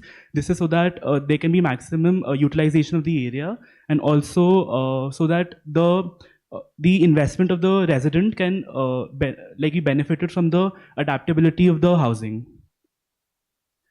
For value proposition, we've tried to create amenities in the building that can be monetized strategically so that our total building maintenance cost is covered, and we also achieve a surplus of about 7.7 lakhs, which can be saved or later used for different building enhancements. Under value proposition, we mainly had 4 stakeholders, which are the current building residents, the slum dwellers, the new buyers, and the developer. So we've tried to have different propositions for all of them. We have about 9,000 square meters of open space on different levels of the building, which is about a really great increase from the existing open area in the building, which is about 1,000 square meters currently. And also these various open spaces cater to a large demographic of groups. Yeah, so then we also tried to come up with strategies, come up with ideas to benefit different stakeholders in the building. For the slum dwellers and the current building dwellers, we achieve lower utility bills, zero maintenance cost, better open plan living spaces, and better ventilation. For new buyers, there's the option of green financing, tailor-made and more affordable spaces. And for the developer, we've tried to optimize the FSI for greater land use, and also he also has the option of green financing, which helps with greater market potential and profitability.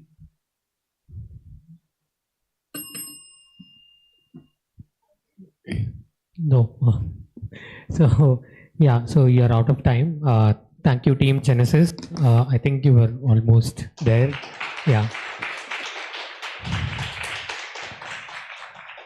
So now to the jury comments. Harsh, you want to go first this time? So team, thank you very much. I think I enjoyed it. And it's quite a comprehensive, look at, a project. So you've done well there. It's a dense site, so I think definitely challenging. I have many thoughts, but I think one key point, maybe 3 key points, you can just react to it. One is, you started off by saying you are actually surrounded by 2 railway lines, right? And so basically you're saying there's a lot of pollution, there's a lot of noise pollution, and then you have a proposal which is really highly dominant on naturally ventilating these, and you have a form that essentially opens up to the noise, right? So these are 2 contrary concepts. So what do you think about my reaction? I think it's going to be a noisy house there. So we did some brief study related to what kind of wall composition we could have to reduce the noise from the outside, where we're looking at sort of like a sandwich wall where there's a pervious concrete layer, then there's a half brick layer, and then there's another layer. So the composition, as in the half brick or full brick, etc., changes according to the amount of sound you're getting in that space. So we have done some study related to that, like the sound that we're exposing the residents to. And additionally, like as we visited site also, it's the noise itself as you go higher somehow isn't as disturbing. I feel like the concern was more related to the setback itself, because the existing building obviously doesn't use the setback, but they know when they go in redevelopment, they'll lose some of their land. So that was a project partner concern. And since they all keep their windows open, and it's almost like they're used to the noise. And even when we took like videos of our users for our movie, it's almost like the noise is not as disturbing, because maybe Mumbai as a city is just louder than what other cities are, because even in our classrooms we face the noise and we've almost tuned it out. So one of my colleagues used to say the Mumbai buzz. Mumbai buzzes, so you get used to it. We're missing it out here. But I mean, going from Delhi, which is not great environment anyways, it's still, but anyways, it's quite noisy. So anyway, going to my second point is that you mentioned something about this idea of parking, where you, so I like that idea, but I was wondering, do you have 2 floors of parking in there? So we have a podium parking, and in the podium we have stacks. So we have those lifts, lift system. Right. Okay. That answers it. I think, because I was concerned, why would you today go for like 2 levels of third, which is kind of important to have a thought about it. I was looking at your energy balance, right? And basically, you know, in your report, you're saying that only 13.6% of your energy is coming from solar PV. Your water turbines that you're actually using in the section, you know, are generating 40% of your energy. Your biogas is actually generating 10% of your energy. And there is another factor which I couldn't understand, which is saying basically total energy saved is actually added to it. So 35% is actually added as actually generated. Saved is added to generated. Now, so just to explain the added bit, so as we said, we're using solar water heaters. So we've not added that energy that they would have anyways consumed, right? So they would have in our EPI. so that's what you're calling as? Yes. So our energy model is using those geyser systems. So 35%. Are you over, you know, estimating the amount of hot water you need in a hot climate? That also residential. That's one. Second is 40% coming from water turbine. You know, I mean, I would be very happy if there is a solution like that, where I can just pump up water and actually then generate 40% of my energy. So that's, I mean, I'm not convinced about it. How have you gone about researching it? There may be something. So we've consulted some hydraulic engineers. One of our faculties is a hydraulic engineer. Basically what we've looked at is that the model is a Francis turbine, which is something they do in there. And according to the calculation for our sales and rehab, we're getting so much energy generation because the elevation head, which is the height from which we're dropping the water, is quite high because we're getting the service floor and then we're getting quite a high height. And in terms of the SRA building, we're getting so much energy generation because although the amount of water capacity we have is very less, we're using a thinner pipe. So that ensures that there's more impact of water. In the SRA building, for our water quantity is very less. So if we use a larger pipe, we'll not get any impact for the turbine for energy generation. we mentioned like pressure being a factor and velocity. So I had come across a study for another project which I was involved with, where we were talking about something like a 2 or 3% of the energy of a building being, you know, potentially produced by. So I mean, something to look into. 40% seems very high. Could I ask what's the typology of the building you're looking to? Same residential stuff. So but you're taller. I mean, I was at kind of 10 floors, but I was talking to a vendor, you know, of a similar turbine because there are some vendors who are supplying these turbines. But there was never a talk about replacing large chunks of energy of a building. So anyways, I mean, something to research further, and I'll give it to the other. Commendable work, team. There is so much thought into not just the design, but every contest area, really well done. So there are a lot of good things about your design, but I'll get to the question because there's less time. You know, some of these things, like you have the turbine, etc., you've combined both the buildings together. Is there a separate turbine for the SRA building? Yes. Okay. All right. So it's been modified based on. So is your project partner on board with investing all of that in the SRA building as well? Yes. So their only requirement was to have a compound wall between them. Right. Which initially we didn't have, and then it was a project. Okay. You know, the monsoon window concept that you had, it's a simple concept. It's just that we don't see it, you know, in our buildings all around us. Do you have the same in the SRA building as well in terms of section, or it's just limited to the new? No. Okay. So now in terms of airflow, right? It's almost as at a floor level as the section looks like. So I'd have liked to see some more explorations that maybe you've done it, where, you know, airflow is, you feel most comfortable when it's directly on your skin. And if you are literally sleeping on the floor, then that's going to be really nice. Okay, when it opens up, and as per your explanation, it's going to happen in the night time, not so much in the daytime. So where in the window it could have come is something you could have explored more. rather than just conclude that it's best on the lower. I don't know if you've thought about it already. So what we did was we used this tool called OptiVent and we ensured there's a stack. So the reason we placed it down was not only the rain, like it's optimal when it's down so that even the platform that holds the plants ends up shading it. But also since the cross ventilation windows, we spent a lot of time making sure units have that cross ventilation within rooms itself. So since there's that cross ventilation window, when we place one lower and the other one higher, our airflow exchange rate was coming higher. So we felt that was the beneficial thing. But yeah, we can conduct more research. I mean, something to look at. And yes, you would get a cross, but as long as there is a cross, you would still get that cross. I meant cross plus stack effect. Sorry. All right. You mentioned there is this automation in it, where the vent will open on its own, the AC will switch on its own, and so on. I would imagine a home where user has complete control over yes, all of so this. these things can be set on the app is what we've said, but again we've scheduled everything very particularly and the app will be suggesting this. So in operations we are hoping that the building is used the way we desire, but we've assumed that there can be a deviation in that as well. So you're saying the user will kind of program this to their requirement. Suggest buy this furniture, wear these clothes, on this day you can, humidity is high so switch on dehumidifiers, things like that. Right. I'll ask a question I don't want to answer because our time is running out. Whether this will live with so much automation, I don't know. It's questionable. Something to think about.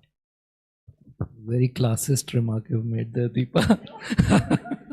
But so I agree that it was a very well-rounded, all-round kind of approach. A couple of questions, and one is why Bhagnagri Society? Is it one of your classmates' residences, or I mean, I was just curious. Like, how did you find it? So our faculty lead was born and brought up there, so her mother is part of that society, and we feel like it's a second home to us now.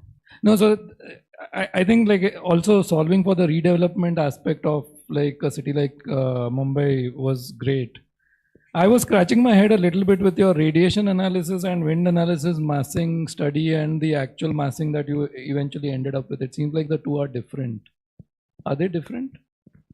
We do have iterations, but they're not different. But what you have in the report seems like it's something has moved from one side to so in the report there'll be 4 options, right? So at the B1 phase, we all designed various designs, and then we did analysis on each and got the lowest number and chose that. So what you have on the report for wind and radiation analysis is not your final form. So in what's in design process sheets is part of the process. It's not the final form. I think the next sheet has the final form. And the only other remark that I have is that rather than fenestration by type of room, fenestration by orientation would be a much better so we've done fenestration by type of room, and then the shading has been designed based on orientation. So like we've mentioned, we've run simulations, and then the one that gave like where the length of the chhajja, for example, was optimum, so it gave the least solar window heat gain, but it also didn't compromise on daylighting. So we've run simulations for each, like where there are pockets of self shading, you don't really require that long of a chhajja because it is compensating the self shading is. So we've done that in terms of type of window for typology and chhajja for orientation. And is Bhagnagri Society going ahead with your solution? They would love. I think the current issue is they love the project, but finding a developer, since this is a very client-driven project, we're in the process of finding developers. It's been a struggle since the beginning. It's quite high density. Okay, there's a self-developed option, that self-redevelopment. Financially not viable, but we can. Maybe I'll put you in touch with a couple of people that might be able to help. I think our project partners will be very grateful if any of them are watching. Thanks, Alok, for that. So yeah, thank you, Team Genesis. So we'll take a 5-minute. We'll take 5 minutes and then get ready for the next presentations. Yeah, thank you.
We'll start.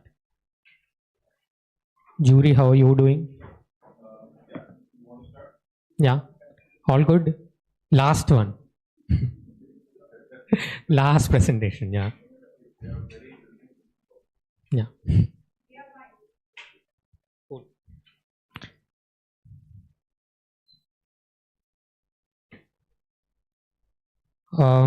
So our last and final, the 7th presentation is from Team Etheria. They have worked on a high-rise building, multifamily housing building in Hyderabad. So Team Etheria, I'm welcoming you to the stage.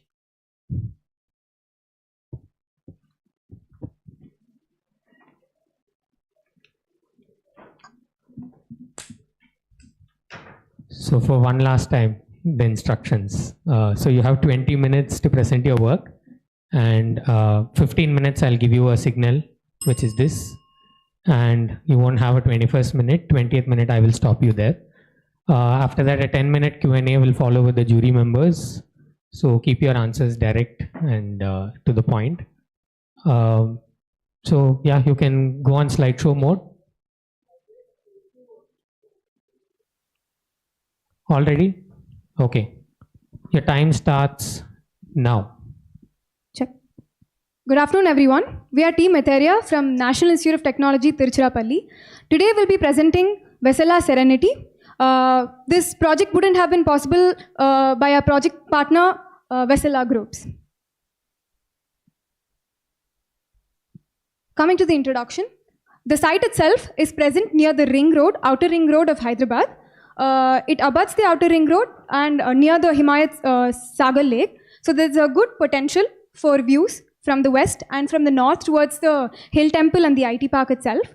There's a proposed Budwell IT Park in the north, and towards the east, there's a proposed plotted development as well. The prevailing wind direction is from the west as well. Coming to the design aspects, the primary concept was to incorporate the environment with the surrounding environment of the people with the people itself. So we are looking at the residents being IT park employees. So that means a lot of isolated time and a lot of conditioned space time for the residents. So what we were looking at is to create a transition space for them when they're coming into the residence. So we wanted to incorporate a lot of community gardens, recreation spaces, multipurpose halls and open spaces for them to enjoy the space while they're away from work. So coming to the massing, the building footprint itself is 24 meters by 72 meters. There were a total of 3 stages of massing that we were looking at. The first stage itself was to stagger the blocks. This reduces monotony, reduces the long, narrow corridor that you would get, and it also helps us incorporate a natural corridor, natural open space between the 2 blocks. In the stage 2, we wanted to reduce the overall radiation through window placement and placement of gardens within the unit itself. And in the stage 2, we primarily focused on splitting the units such that they do not share any walls. So that helped us make sure that there is a lot of cross ventilation and daylighting incorporated into the design. And the stage 3 was to add gardens into each of those units. So coming to the site plan itself, we wanted to create a really nice social village in the podium level. So the podium level features a lot of co-working spaces, farming and life skill spaces, party and recreation spaces, a solar canopy in the south, the pool spaces, and the major idea behind the concept of the podium development was the fact that the relatability factor needs to be involved. So the podium itself is split based on age groups. So children have their own set of open spaces to play with, and a lot of elderly spaces are incorporated towards the north that's a little bit more isolated and relatable for them. So that was sort of the idea that we were going for. The total site area is 35,000 and the total built up area is 1,38,000. So coming to the unit plan itself, there are a total of 8 units per floor plate with 1 BHK, two 1 BHK units, 2 3 BHK units and 4 2 BHK units. The primary intention between the floor plates itself was to create large lobby spaces between 4 units itself. And there are a total of 3 circulation cores. The vertical circulation is shown in this sectional diagram, where there are a total of 3 elevator cores, and the fire core is present in the center. And there's also a double height green atrium. So these are alternative double height green atriums present in every single floor. They also alternate as refuge floor areas for the building itself. So the passive design strategies incorporated are north-south direction. The tower itself is oriented in the north-south direction to minimize heat gain. A courtyard space is incorporated in every single unit. There's a green atrium space in every single floor plate. And there's a lot of cross ventilation that is emphasized. And the material choices were green, and the materials that we focused on was to have low thermal transmitted values. And the podium design itself was in a salutogenic manner. So this shows the overall reduction from our goal that will be explained in the upcoming slides. Coming to the health and well-being, there was a 3-dimensional approach to the fact of salutogenic incorporation. That meant that we were giving dedicated zones in the podium spaces, so gyms and tracks and playgrounds, socializing in community halls, provision of organic gardens for both vertical and horizontal levels, health and wellness spas, and a lot of OAT spaces and a lot of open spaces for socializing. The green salutogenic space incorporation involved green living through renewable energy spaces, outdoor seating, low VOC materials, and universal design itself. And the third dimension was to incorporate passive strategies such as the green atriums and indoor air quality and so on. Organic farming was something important that we wanted to incorporate. So this involves as a skill development zone for the residents. Interested users can have a skill development zone with classes and workshops and a space for growing, both in their own units and outside the units in the podium space. Busy users can then manage their gardens through automatic watering system through our IBMS connection. That will be explained in the innovation further. Coming to the waste management, there was a total of 100% diversion of landfill that was achieved through wet waste, dry waste, and e-waste segregation. Wet waste segregation was sent to biogas plants and compost pits. Dry waste was sent to donation boxes that are placed in every tower for the underprivileged. And the ones that were not sent were sent to Saha's recycling company to be segregated into 20 types and then reused. And e-waste is sent to e-waste recycling plant for recycling, and the money itself was generated from it. So we performed a few simulations to help improve our design. So the first one here is a wind simulation, where the green shows the comfortable wind, which we're able to achieve with most of our window placements. And the blue shows the rapid wind flow. Then we also performed a few simulations based on visual accessibility, and we're able to provide mostly good views for the residents and accessibility. Then we also performed lighting and SDA analysis, which has enabled us to achieve an SDA of above 55%, as well as a ASC of under 10% according to LEED. Then we also performed a CFD analysis. This one is particularly to help improve the wind flow to facade. And we've also performed another one to show how effective it is to include a double height space in our common areas. So coming to energy performance, so for our base case, which is a conventional building with standard fixtures, we had an overall energy consumption of 1.09 crore kilowatt hours per year. And through our passive design strategies and our efficient energy fixtures, we were able to reduce it to 33 lakh kilowatt hours per year, which is a 69% reduction. So from that, we are able to get an EPI of 24.3. And yeah, and then coming to our energy offset. So we used a variety of procedures. So we had the solar PV panels, which allow us to get 65,000 kilowatt hours per year of solar generation. Sorry, that is biogas. Then solar PV is 25 lakh. And we also have wind turbines, which is 22,000. So overall, this gives us a 26 lakh kilowatt per hour year offset, which is 78.47 offset. And then if we include that offset, we achieve an EPI of around 5.24, which is on our goal towards net zero. So this is our ambienter system. This is our HVAC system. So it's a indirect evaporative cooling system, and it is primarily used in the summer systems. So we've come up with a usage system, usage plan for both the living space, the main living space, and for the bedroom space. So for the main living space, it will be operational during the afternoon, main part of the day, and for the bedroom space, it will be operational during the night times. This is just an electric plan. And our solar PV panels cover about 88% of our roof plan. Then coming to water. So for water, we took our base case of 150 liters per head per day. And then from there, through the use of water efficient fixtures, we brought it down to 114.2 liters per day. And we are able to get 14,000 kiloliters per year of rainwater. And through a Vayu Jal, which is an atmospheric water generator, we're able to get 967 kiloliters per year. And grey water generation is 76,000 kiloliters per year. So we're able to offset our water completely by around 43%. And this is the Vayu Jal system. This is the atmospheric water generation that we use. So it essentially captures the humidity in the air and gathers it via condensation.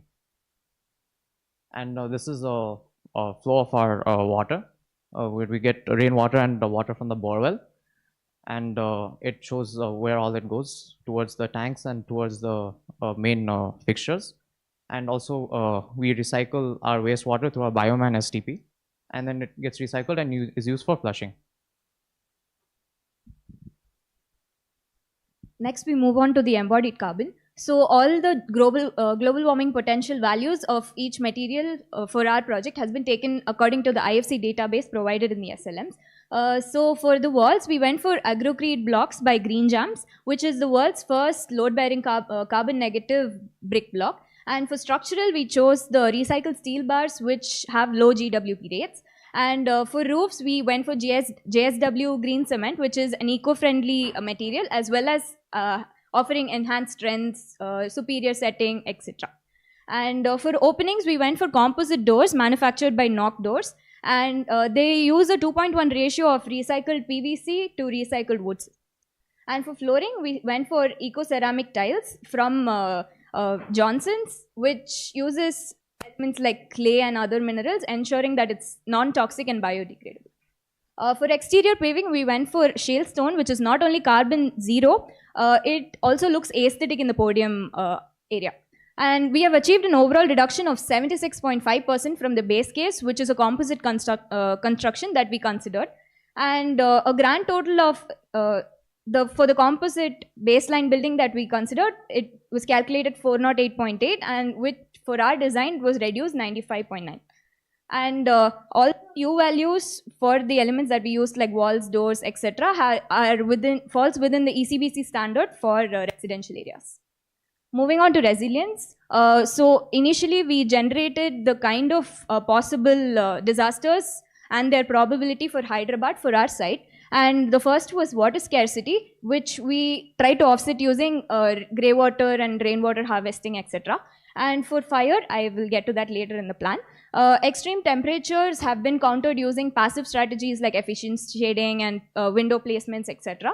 And urban floods, since our site is placed near Himayat Lake, to avoid property damage for cars in the stilt parking, automatic flood walls will go up once the flood alert has been given. And air and noise pollution has been reduced by putting Miyawaki forest buffering the site. The building has also been designed in such a way to evolve to technological changes like provision for electric vehicles and other allied amenities. And to counter extreme rainfall, we have incorporated efficient stormwater system, retention ponds and swales towards the taking into account the contour of the site. And for drought, we have retaining vegetation which are locally available, which uses less water and also has maintenance. The Miyawaki forest is also a drought-resisting thing that we came up with, which again uses less water and the natural reforestation principles. And we have done FEW calculations to calculate the days of autonomy for food, energy, and water according to release standards. We have achieved 3.5 days of autonomy for food, 5.4 for energy, and 2 days for water. And this shows the typical garden plan that we proposed for each unit. So half of it will be for high calorie vegetables like sweet potato during disaster times. And 1/4 of the area will be dedicated to essential plants like chilies and tomatoes, and the rest of it for flowering plants. So apart from the locally available plants, we also proposed xeriscaping plants that can be recommended, which uses less water and less maintenance. So this is the fire plan. All the design for each floor plate has been done according to NBC standards for fire. Since our building is fully sprinklered system, the travel distance cannot exceed 30 meters. We have achieved 15 meters travel distance, and there is a refugee point in each floor in the common atrium area. We have placed fire hydrants and extinguishers in intervals. Moving on to innovation, our first was the IBMS system with our industry partner Wenba Tech. So the system not only monitors the energy and water usage, it also checks the water levels, fire tank levels, etc., and provides a user-friendly surface for people to see how much they're spending and how they can reduce in case they exceed. These are the tables that we came up with after talking to our industry partner. Yeah. And moving on to innovative facades, we came up with a facade to reduce radiation on the west facade by calculating the optimum angle in which the solar radiation can be reflected back effectively. So based on that, we came up with a system which uses terracotta on the outside and hemp backing at the back side. And we have attached it to the floor plate on each floor to reduce wind, like it falling off because of wind in the higher areas. So it's attached to each floor separately. And we also have Sistellar street lighting system, which uses solar panel. But what makes it innovative is that it has separate time zones in which it automatically analyzes how much sun is falling on the podium area and adjusts the lighting accordingly to that particular time. So finally, we are coming to engineering operations. So we have used fast construction. So it's an automatic climbing system which reduces the time taken for construction by 62.5%. This is based on the automatic climbing system data that we have, and it is particularly used in mid-rise and high-rise buildings. We have also structurally designed the beams and columns of RCC using IS 456 codes and load combinations from IS 875 using StatPro software and StatPro Foundation for foundation design. We have also modeled it in Revit to get the concrete details and steel reinforcement details. Finally, the HVAC system that we use from industry partner, which is Ambient. So there is a 30% reduction in the cost compared to a VRF system. And this is the HVAC plan that we have used in the building. So the differential playback period compared to a VRF system is 6 months for Ambiator. That's why we have gone with it. And the operation conditions is only during the summer. It's very affordable, and it can also be easily connected with the solar panels that we have used at the roof. The cooling loads that we have calculated for the buildings has reduced by 51.4% by using the passive design strategies like envelope, equipments, and lights, and which most of them is contributed by the envelope design. So the U values of the material mentioned in the embodied carbon have been used to calculate the cooling loads of the building. Finally, we come to affordability and value proposition of our design case. So there is a 22% decrease, 49% of the total cost is for land cost, and remaining 51% we have tried to optimize it, optimize the cost of the 51%. There is a 22% reduction in civil works due to the usage of agrocrete blocks, which is more environmental friendly and also very cost efficient. There is an increase in 24% in MEP costs. That is due to the usage of 5-star appliances in the design case, and also the use of renewable energy sources, which comes under the capex cost. We have also used some cost reduction strategies like sill parking, passive design strategies, and efficient water fixtures, which reduces the water usage by 37.7%. And also the pedestrian friendly design is made by our podium, which has all the amenities, and we have also used renewable energy sources as mentioned before. As coming to value proposition, comparing the electricity bill and water bill of base case and design case, there is an 86.5% decrease after doing the energy offset. So this makes that so that the users will have to pay less amount for the electricity and water bills that they have. And the value proposition also considers the builders, users, and the client, with user as the core. For value proposition, like finally we have solar and wind turbines. So the payback period for that is 5.8 years. Even though the capex cost is high, the payback period of our system is very good. So that concludes our design. So this makes it a holistic design based on our user as a core, making it energy efficient, affordable, environmental friendly. Yeah, so it's more simple.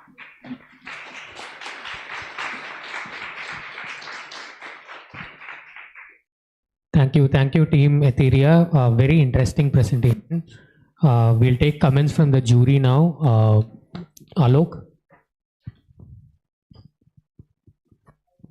So it was a good all-round presentation. I think that what I missed in the report, but you kind of made up for in the presentation, was the load reduction narrative. In the report, you went straight from like some conversation around design and then into the equipment and appliances and such. So I think that you did that well. Thank you for following the order of the contests in the competition guide. So because it was a little disorienting to read the report. So thanks for that. One general observation that's true for your group, but also in general for the student community here, is we need to always have a healthy skepticism around things that are claimed by product manufacturers. And how a manufactured construction material can have a negative embodied carbon footprint is something that is beyond me. And Agrocrete has 90 grams of straw in 1 kilogram of the concrete block. And at the rate at which they claim, it's worth 157 grams of CO2 or something. And yet they have an LCA and an environmental product declaration that shows that they are getting to negative carbon. But a lot of the assumptions there are extremely questionable, which include, for example, that 95% of concrete gets recycled at end of life. So, and I think even with the Vayujal thing, you mentioned something about something negative emission technology or something. In your slide, why, or maybe as you were talking about it, you mentioned something about negative, and I think that I will be long gone before you have to deal with the adverse impact of the climate emergency for a much longer time, for decades. And I just think that a healthy skepticism about some of these claims, and maybe even a militant skepticism actually, would do us all well. So I just want to, leave that observation. It's not a question. I don't want it to be defended.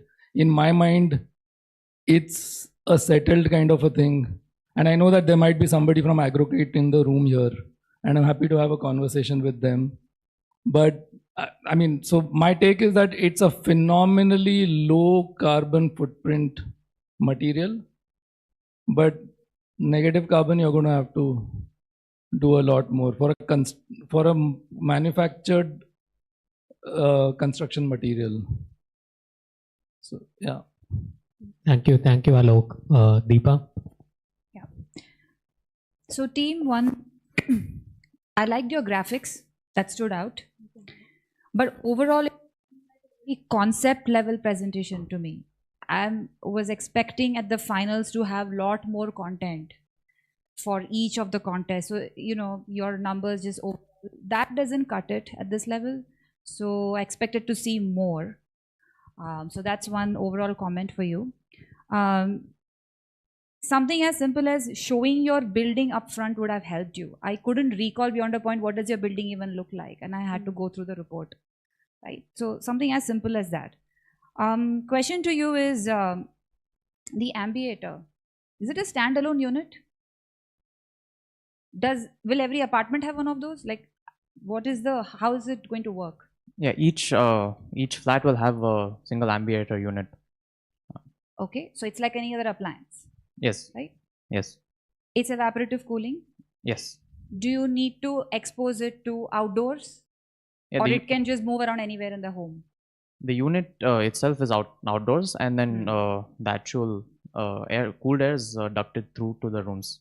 So, we would have liked to see those drawings. If that was like your showstopper sort of a thing, there was nothing supporting it really as to how it's going to work. And what is the indoor temperatures you are, providing, because you are not proposing an air conditioning system like most other teams did. So again, like thin on content is what I felt. You had a west facade sort of innovative thing going on, but I didn't see it anywhere. Like, you didn't talk about how it reduced heat gain or like impact on embodied energy, because in that graph it didn't show up. So in cooling load calculations, we have changed the U value of the west facade to make sure that for the calculations, but the other part, I think we... Right. So you have some terracotta, some design element going on. Yes. So just reducing a U value is not going to give you the right impact of that. It's doing much more over there. Yes. So again, following through your idea is important. Sure. That's pretty much for me. To know more about ambient, join the climate smart innovation presentation. Right. Team, thank you very much. And I think I might, kind of repeat some points, but definitely about the architecture bit. I was really looking forward to get more in depth into the.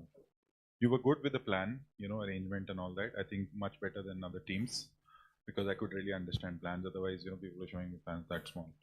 So that was good. But when it came to the, the experience bit of it, because the architecture, competition has much more to it. So there you were definitely, lacking. I also thought that, I want to go back to what I had actually noted from your report. In the chart, and you showed it as well, that you're saying you're essentially only able to offset 78% of your energy, requirement. So you're not net zero. Now, okay, so fine, it's a tall building. We were trying to reach net zero. So what I was really looking for was some radical ideas where you push, some innovation which will try to do that. Now you added a wind turbine. So I thought maybe you're trying to push it, but I just looked at the numbers. Your wind turbine actually provides less than 1% of your, and so why are you putting it? That's my question. Why did you put it, and why did you think about things like BIPV, or just your roof being bigger? Getting it PV everywhere, right? Or at least proposing that I'm going to rent the land next doors and put a PV farm to get my thing to net zero, which was your aim today. Right? You could have proposed it. Why? There was a sharp increase in the cost when we thought about doing that. So we wanted to keep it somewhat saleable. So we just let go of the idea. For a BIPV, we had looked into it, like a algae bioreactor panel, but we found that what, sorry? Algae no, I'm not referring to that. I'm just saying that you could have, because your building is quite exposed, right, high above. So you could have integrated photovoltaic panels onto the walls, right, at least the south and the west, to generate some part of it. Maybe you would have got close to 90%, right, and done something else. You're generating 2% of your energy by biogas. Now, how do you, where is the biomass and all coming from? Is it waste from the building? Yes, sir, from waste from the building. So you generate gas, and then what do you do with it? So we either generate an electricity with it, or we have organic gardens within the site, right? So the manure will be used for I'm that. talking about energy. So you're saying 2% you're able Yeah. to do that.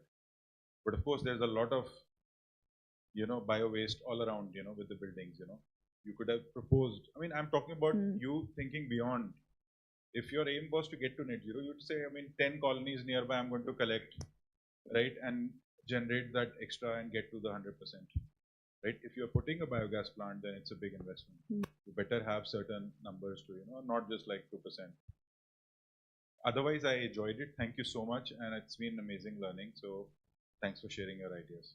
Thank you, sir. Thank you. Thank you, jury members, and thank you, team Etheria. Yeah.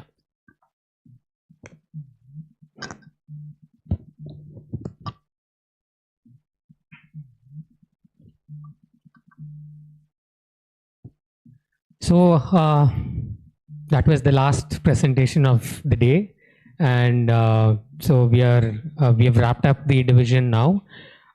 So our esteemed jury panel, I just want to thank you once more for the immense dedication that you have shown here today, and throughout these 9 months of this competition, and yeah. And also the kind of thoughtful assessments and comments that you have given these students, these finalists. And I want to congratulate all the finalists. Wonderful performance, wonderful presentations. I myself, I learned a lot from you guys.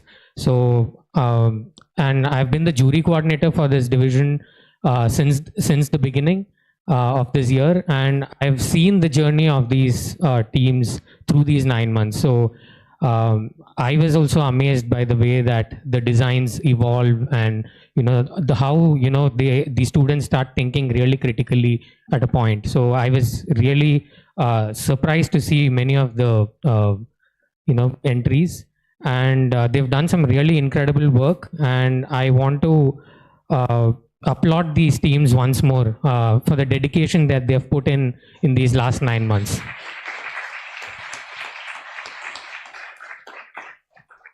So this evening, the jury will come together to decide who the winners will be, who the runners-up will be. So who will that be? So while we are waiting in anticipation for that, don't forget to head to our YouTube channel to vote for your favorite teams.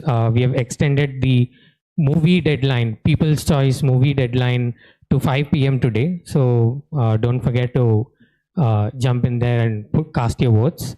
So we have an exhibition happening here at the near the multiplex called the Climate Smart Innovation Exhibition, where you get to see innovative building products from the industry that addresses climate change.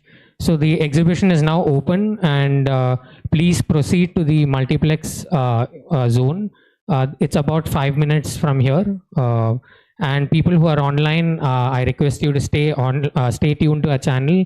And at 6 p.m. we'll watch the 10 exhibitors pitch their products to win and the bid to win the Climate Smart Innovation Award.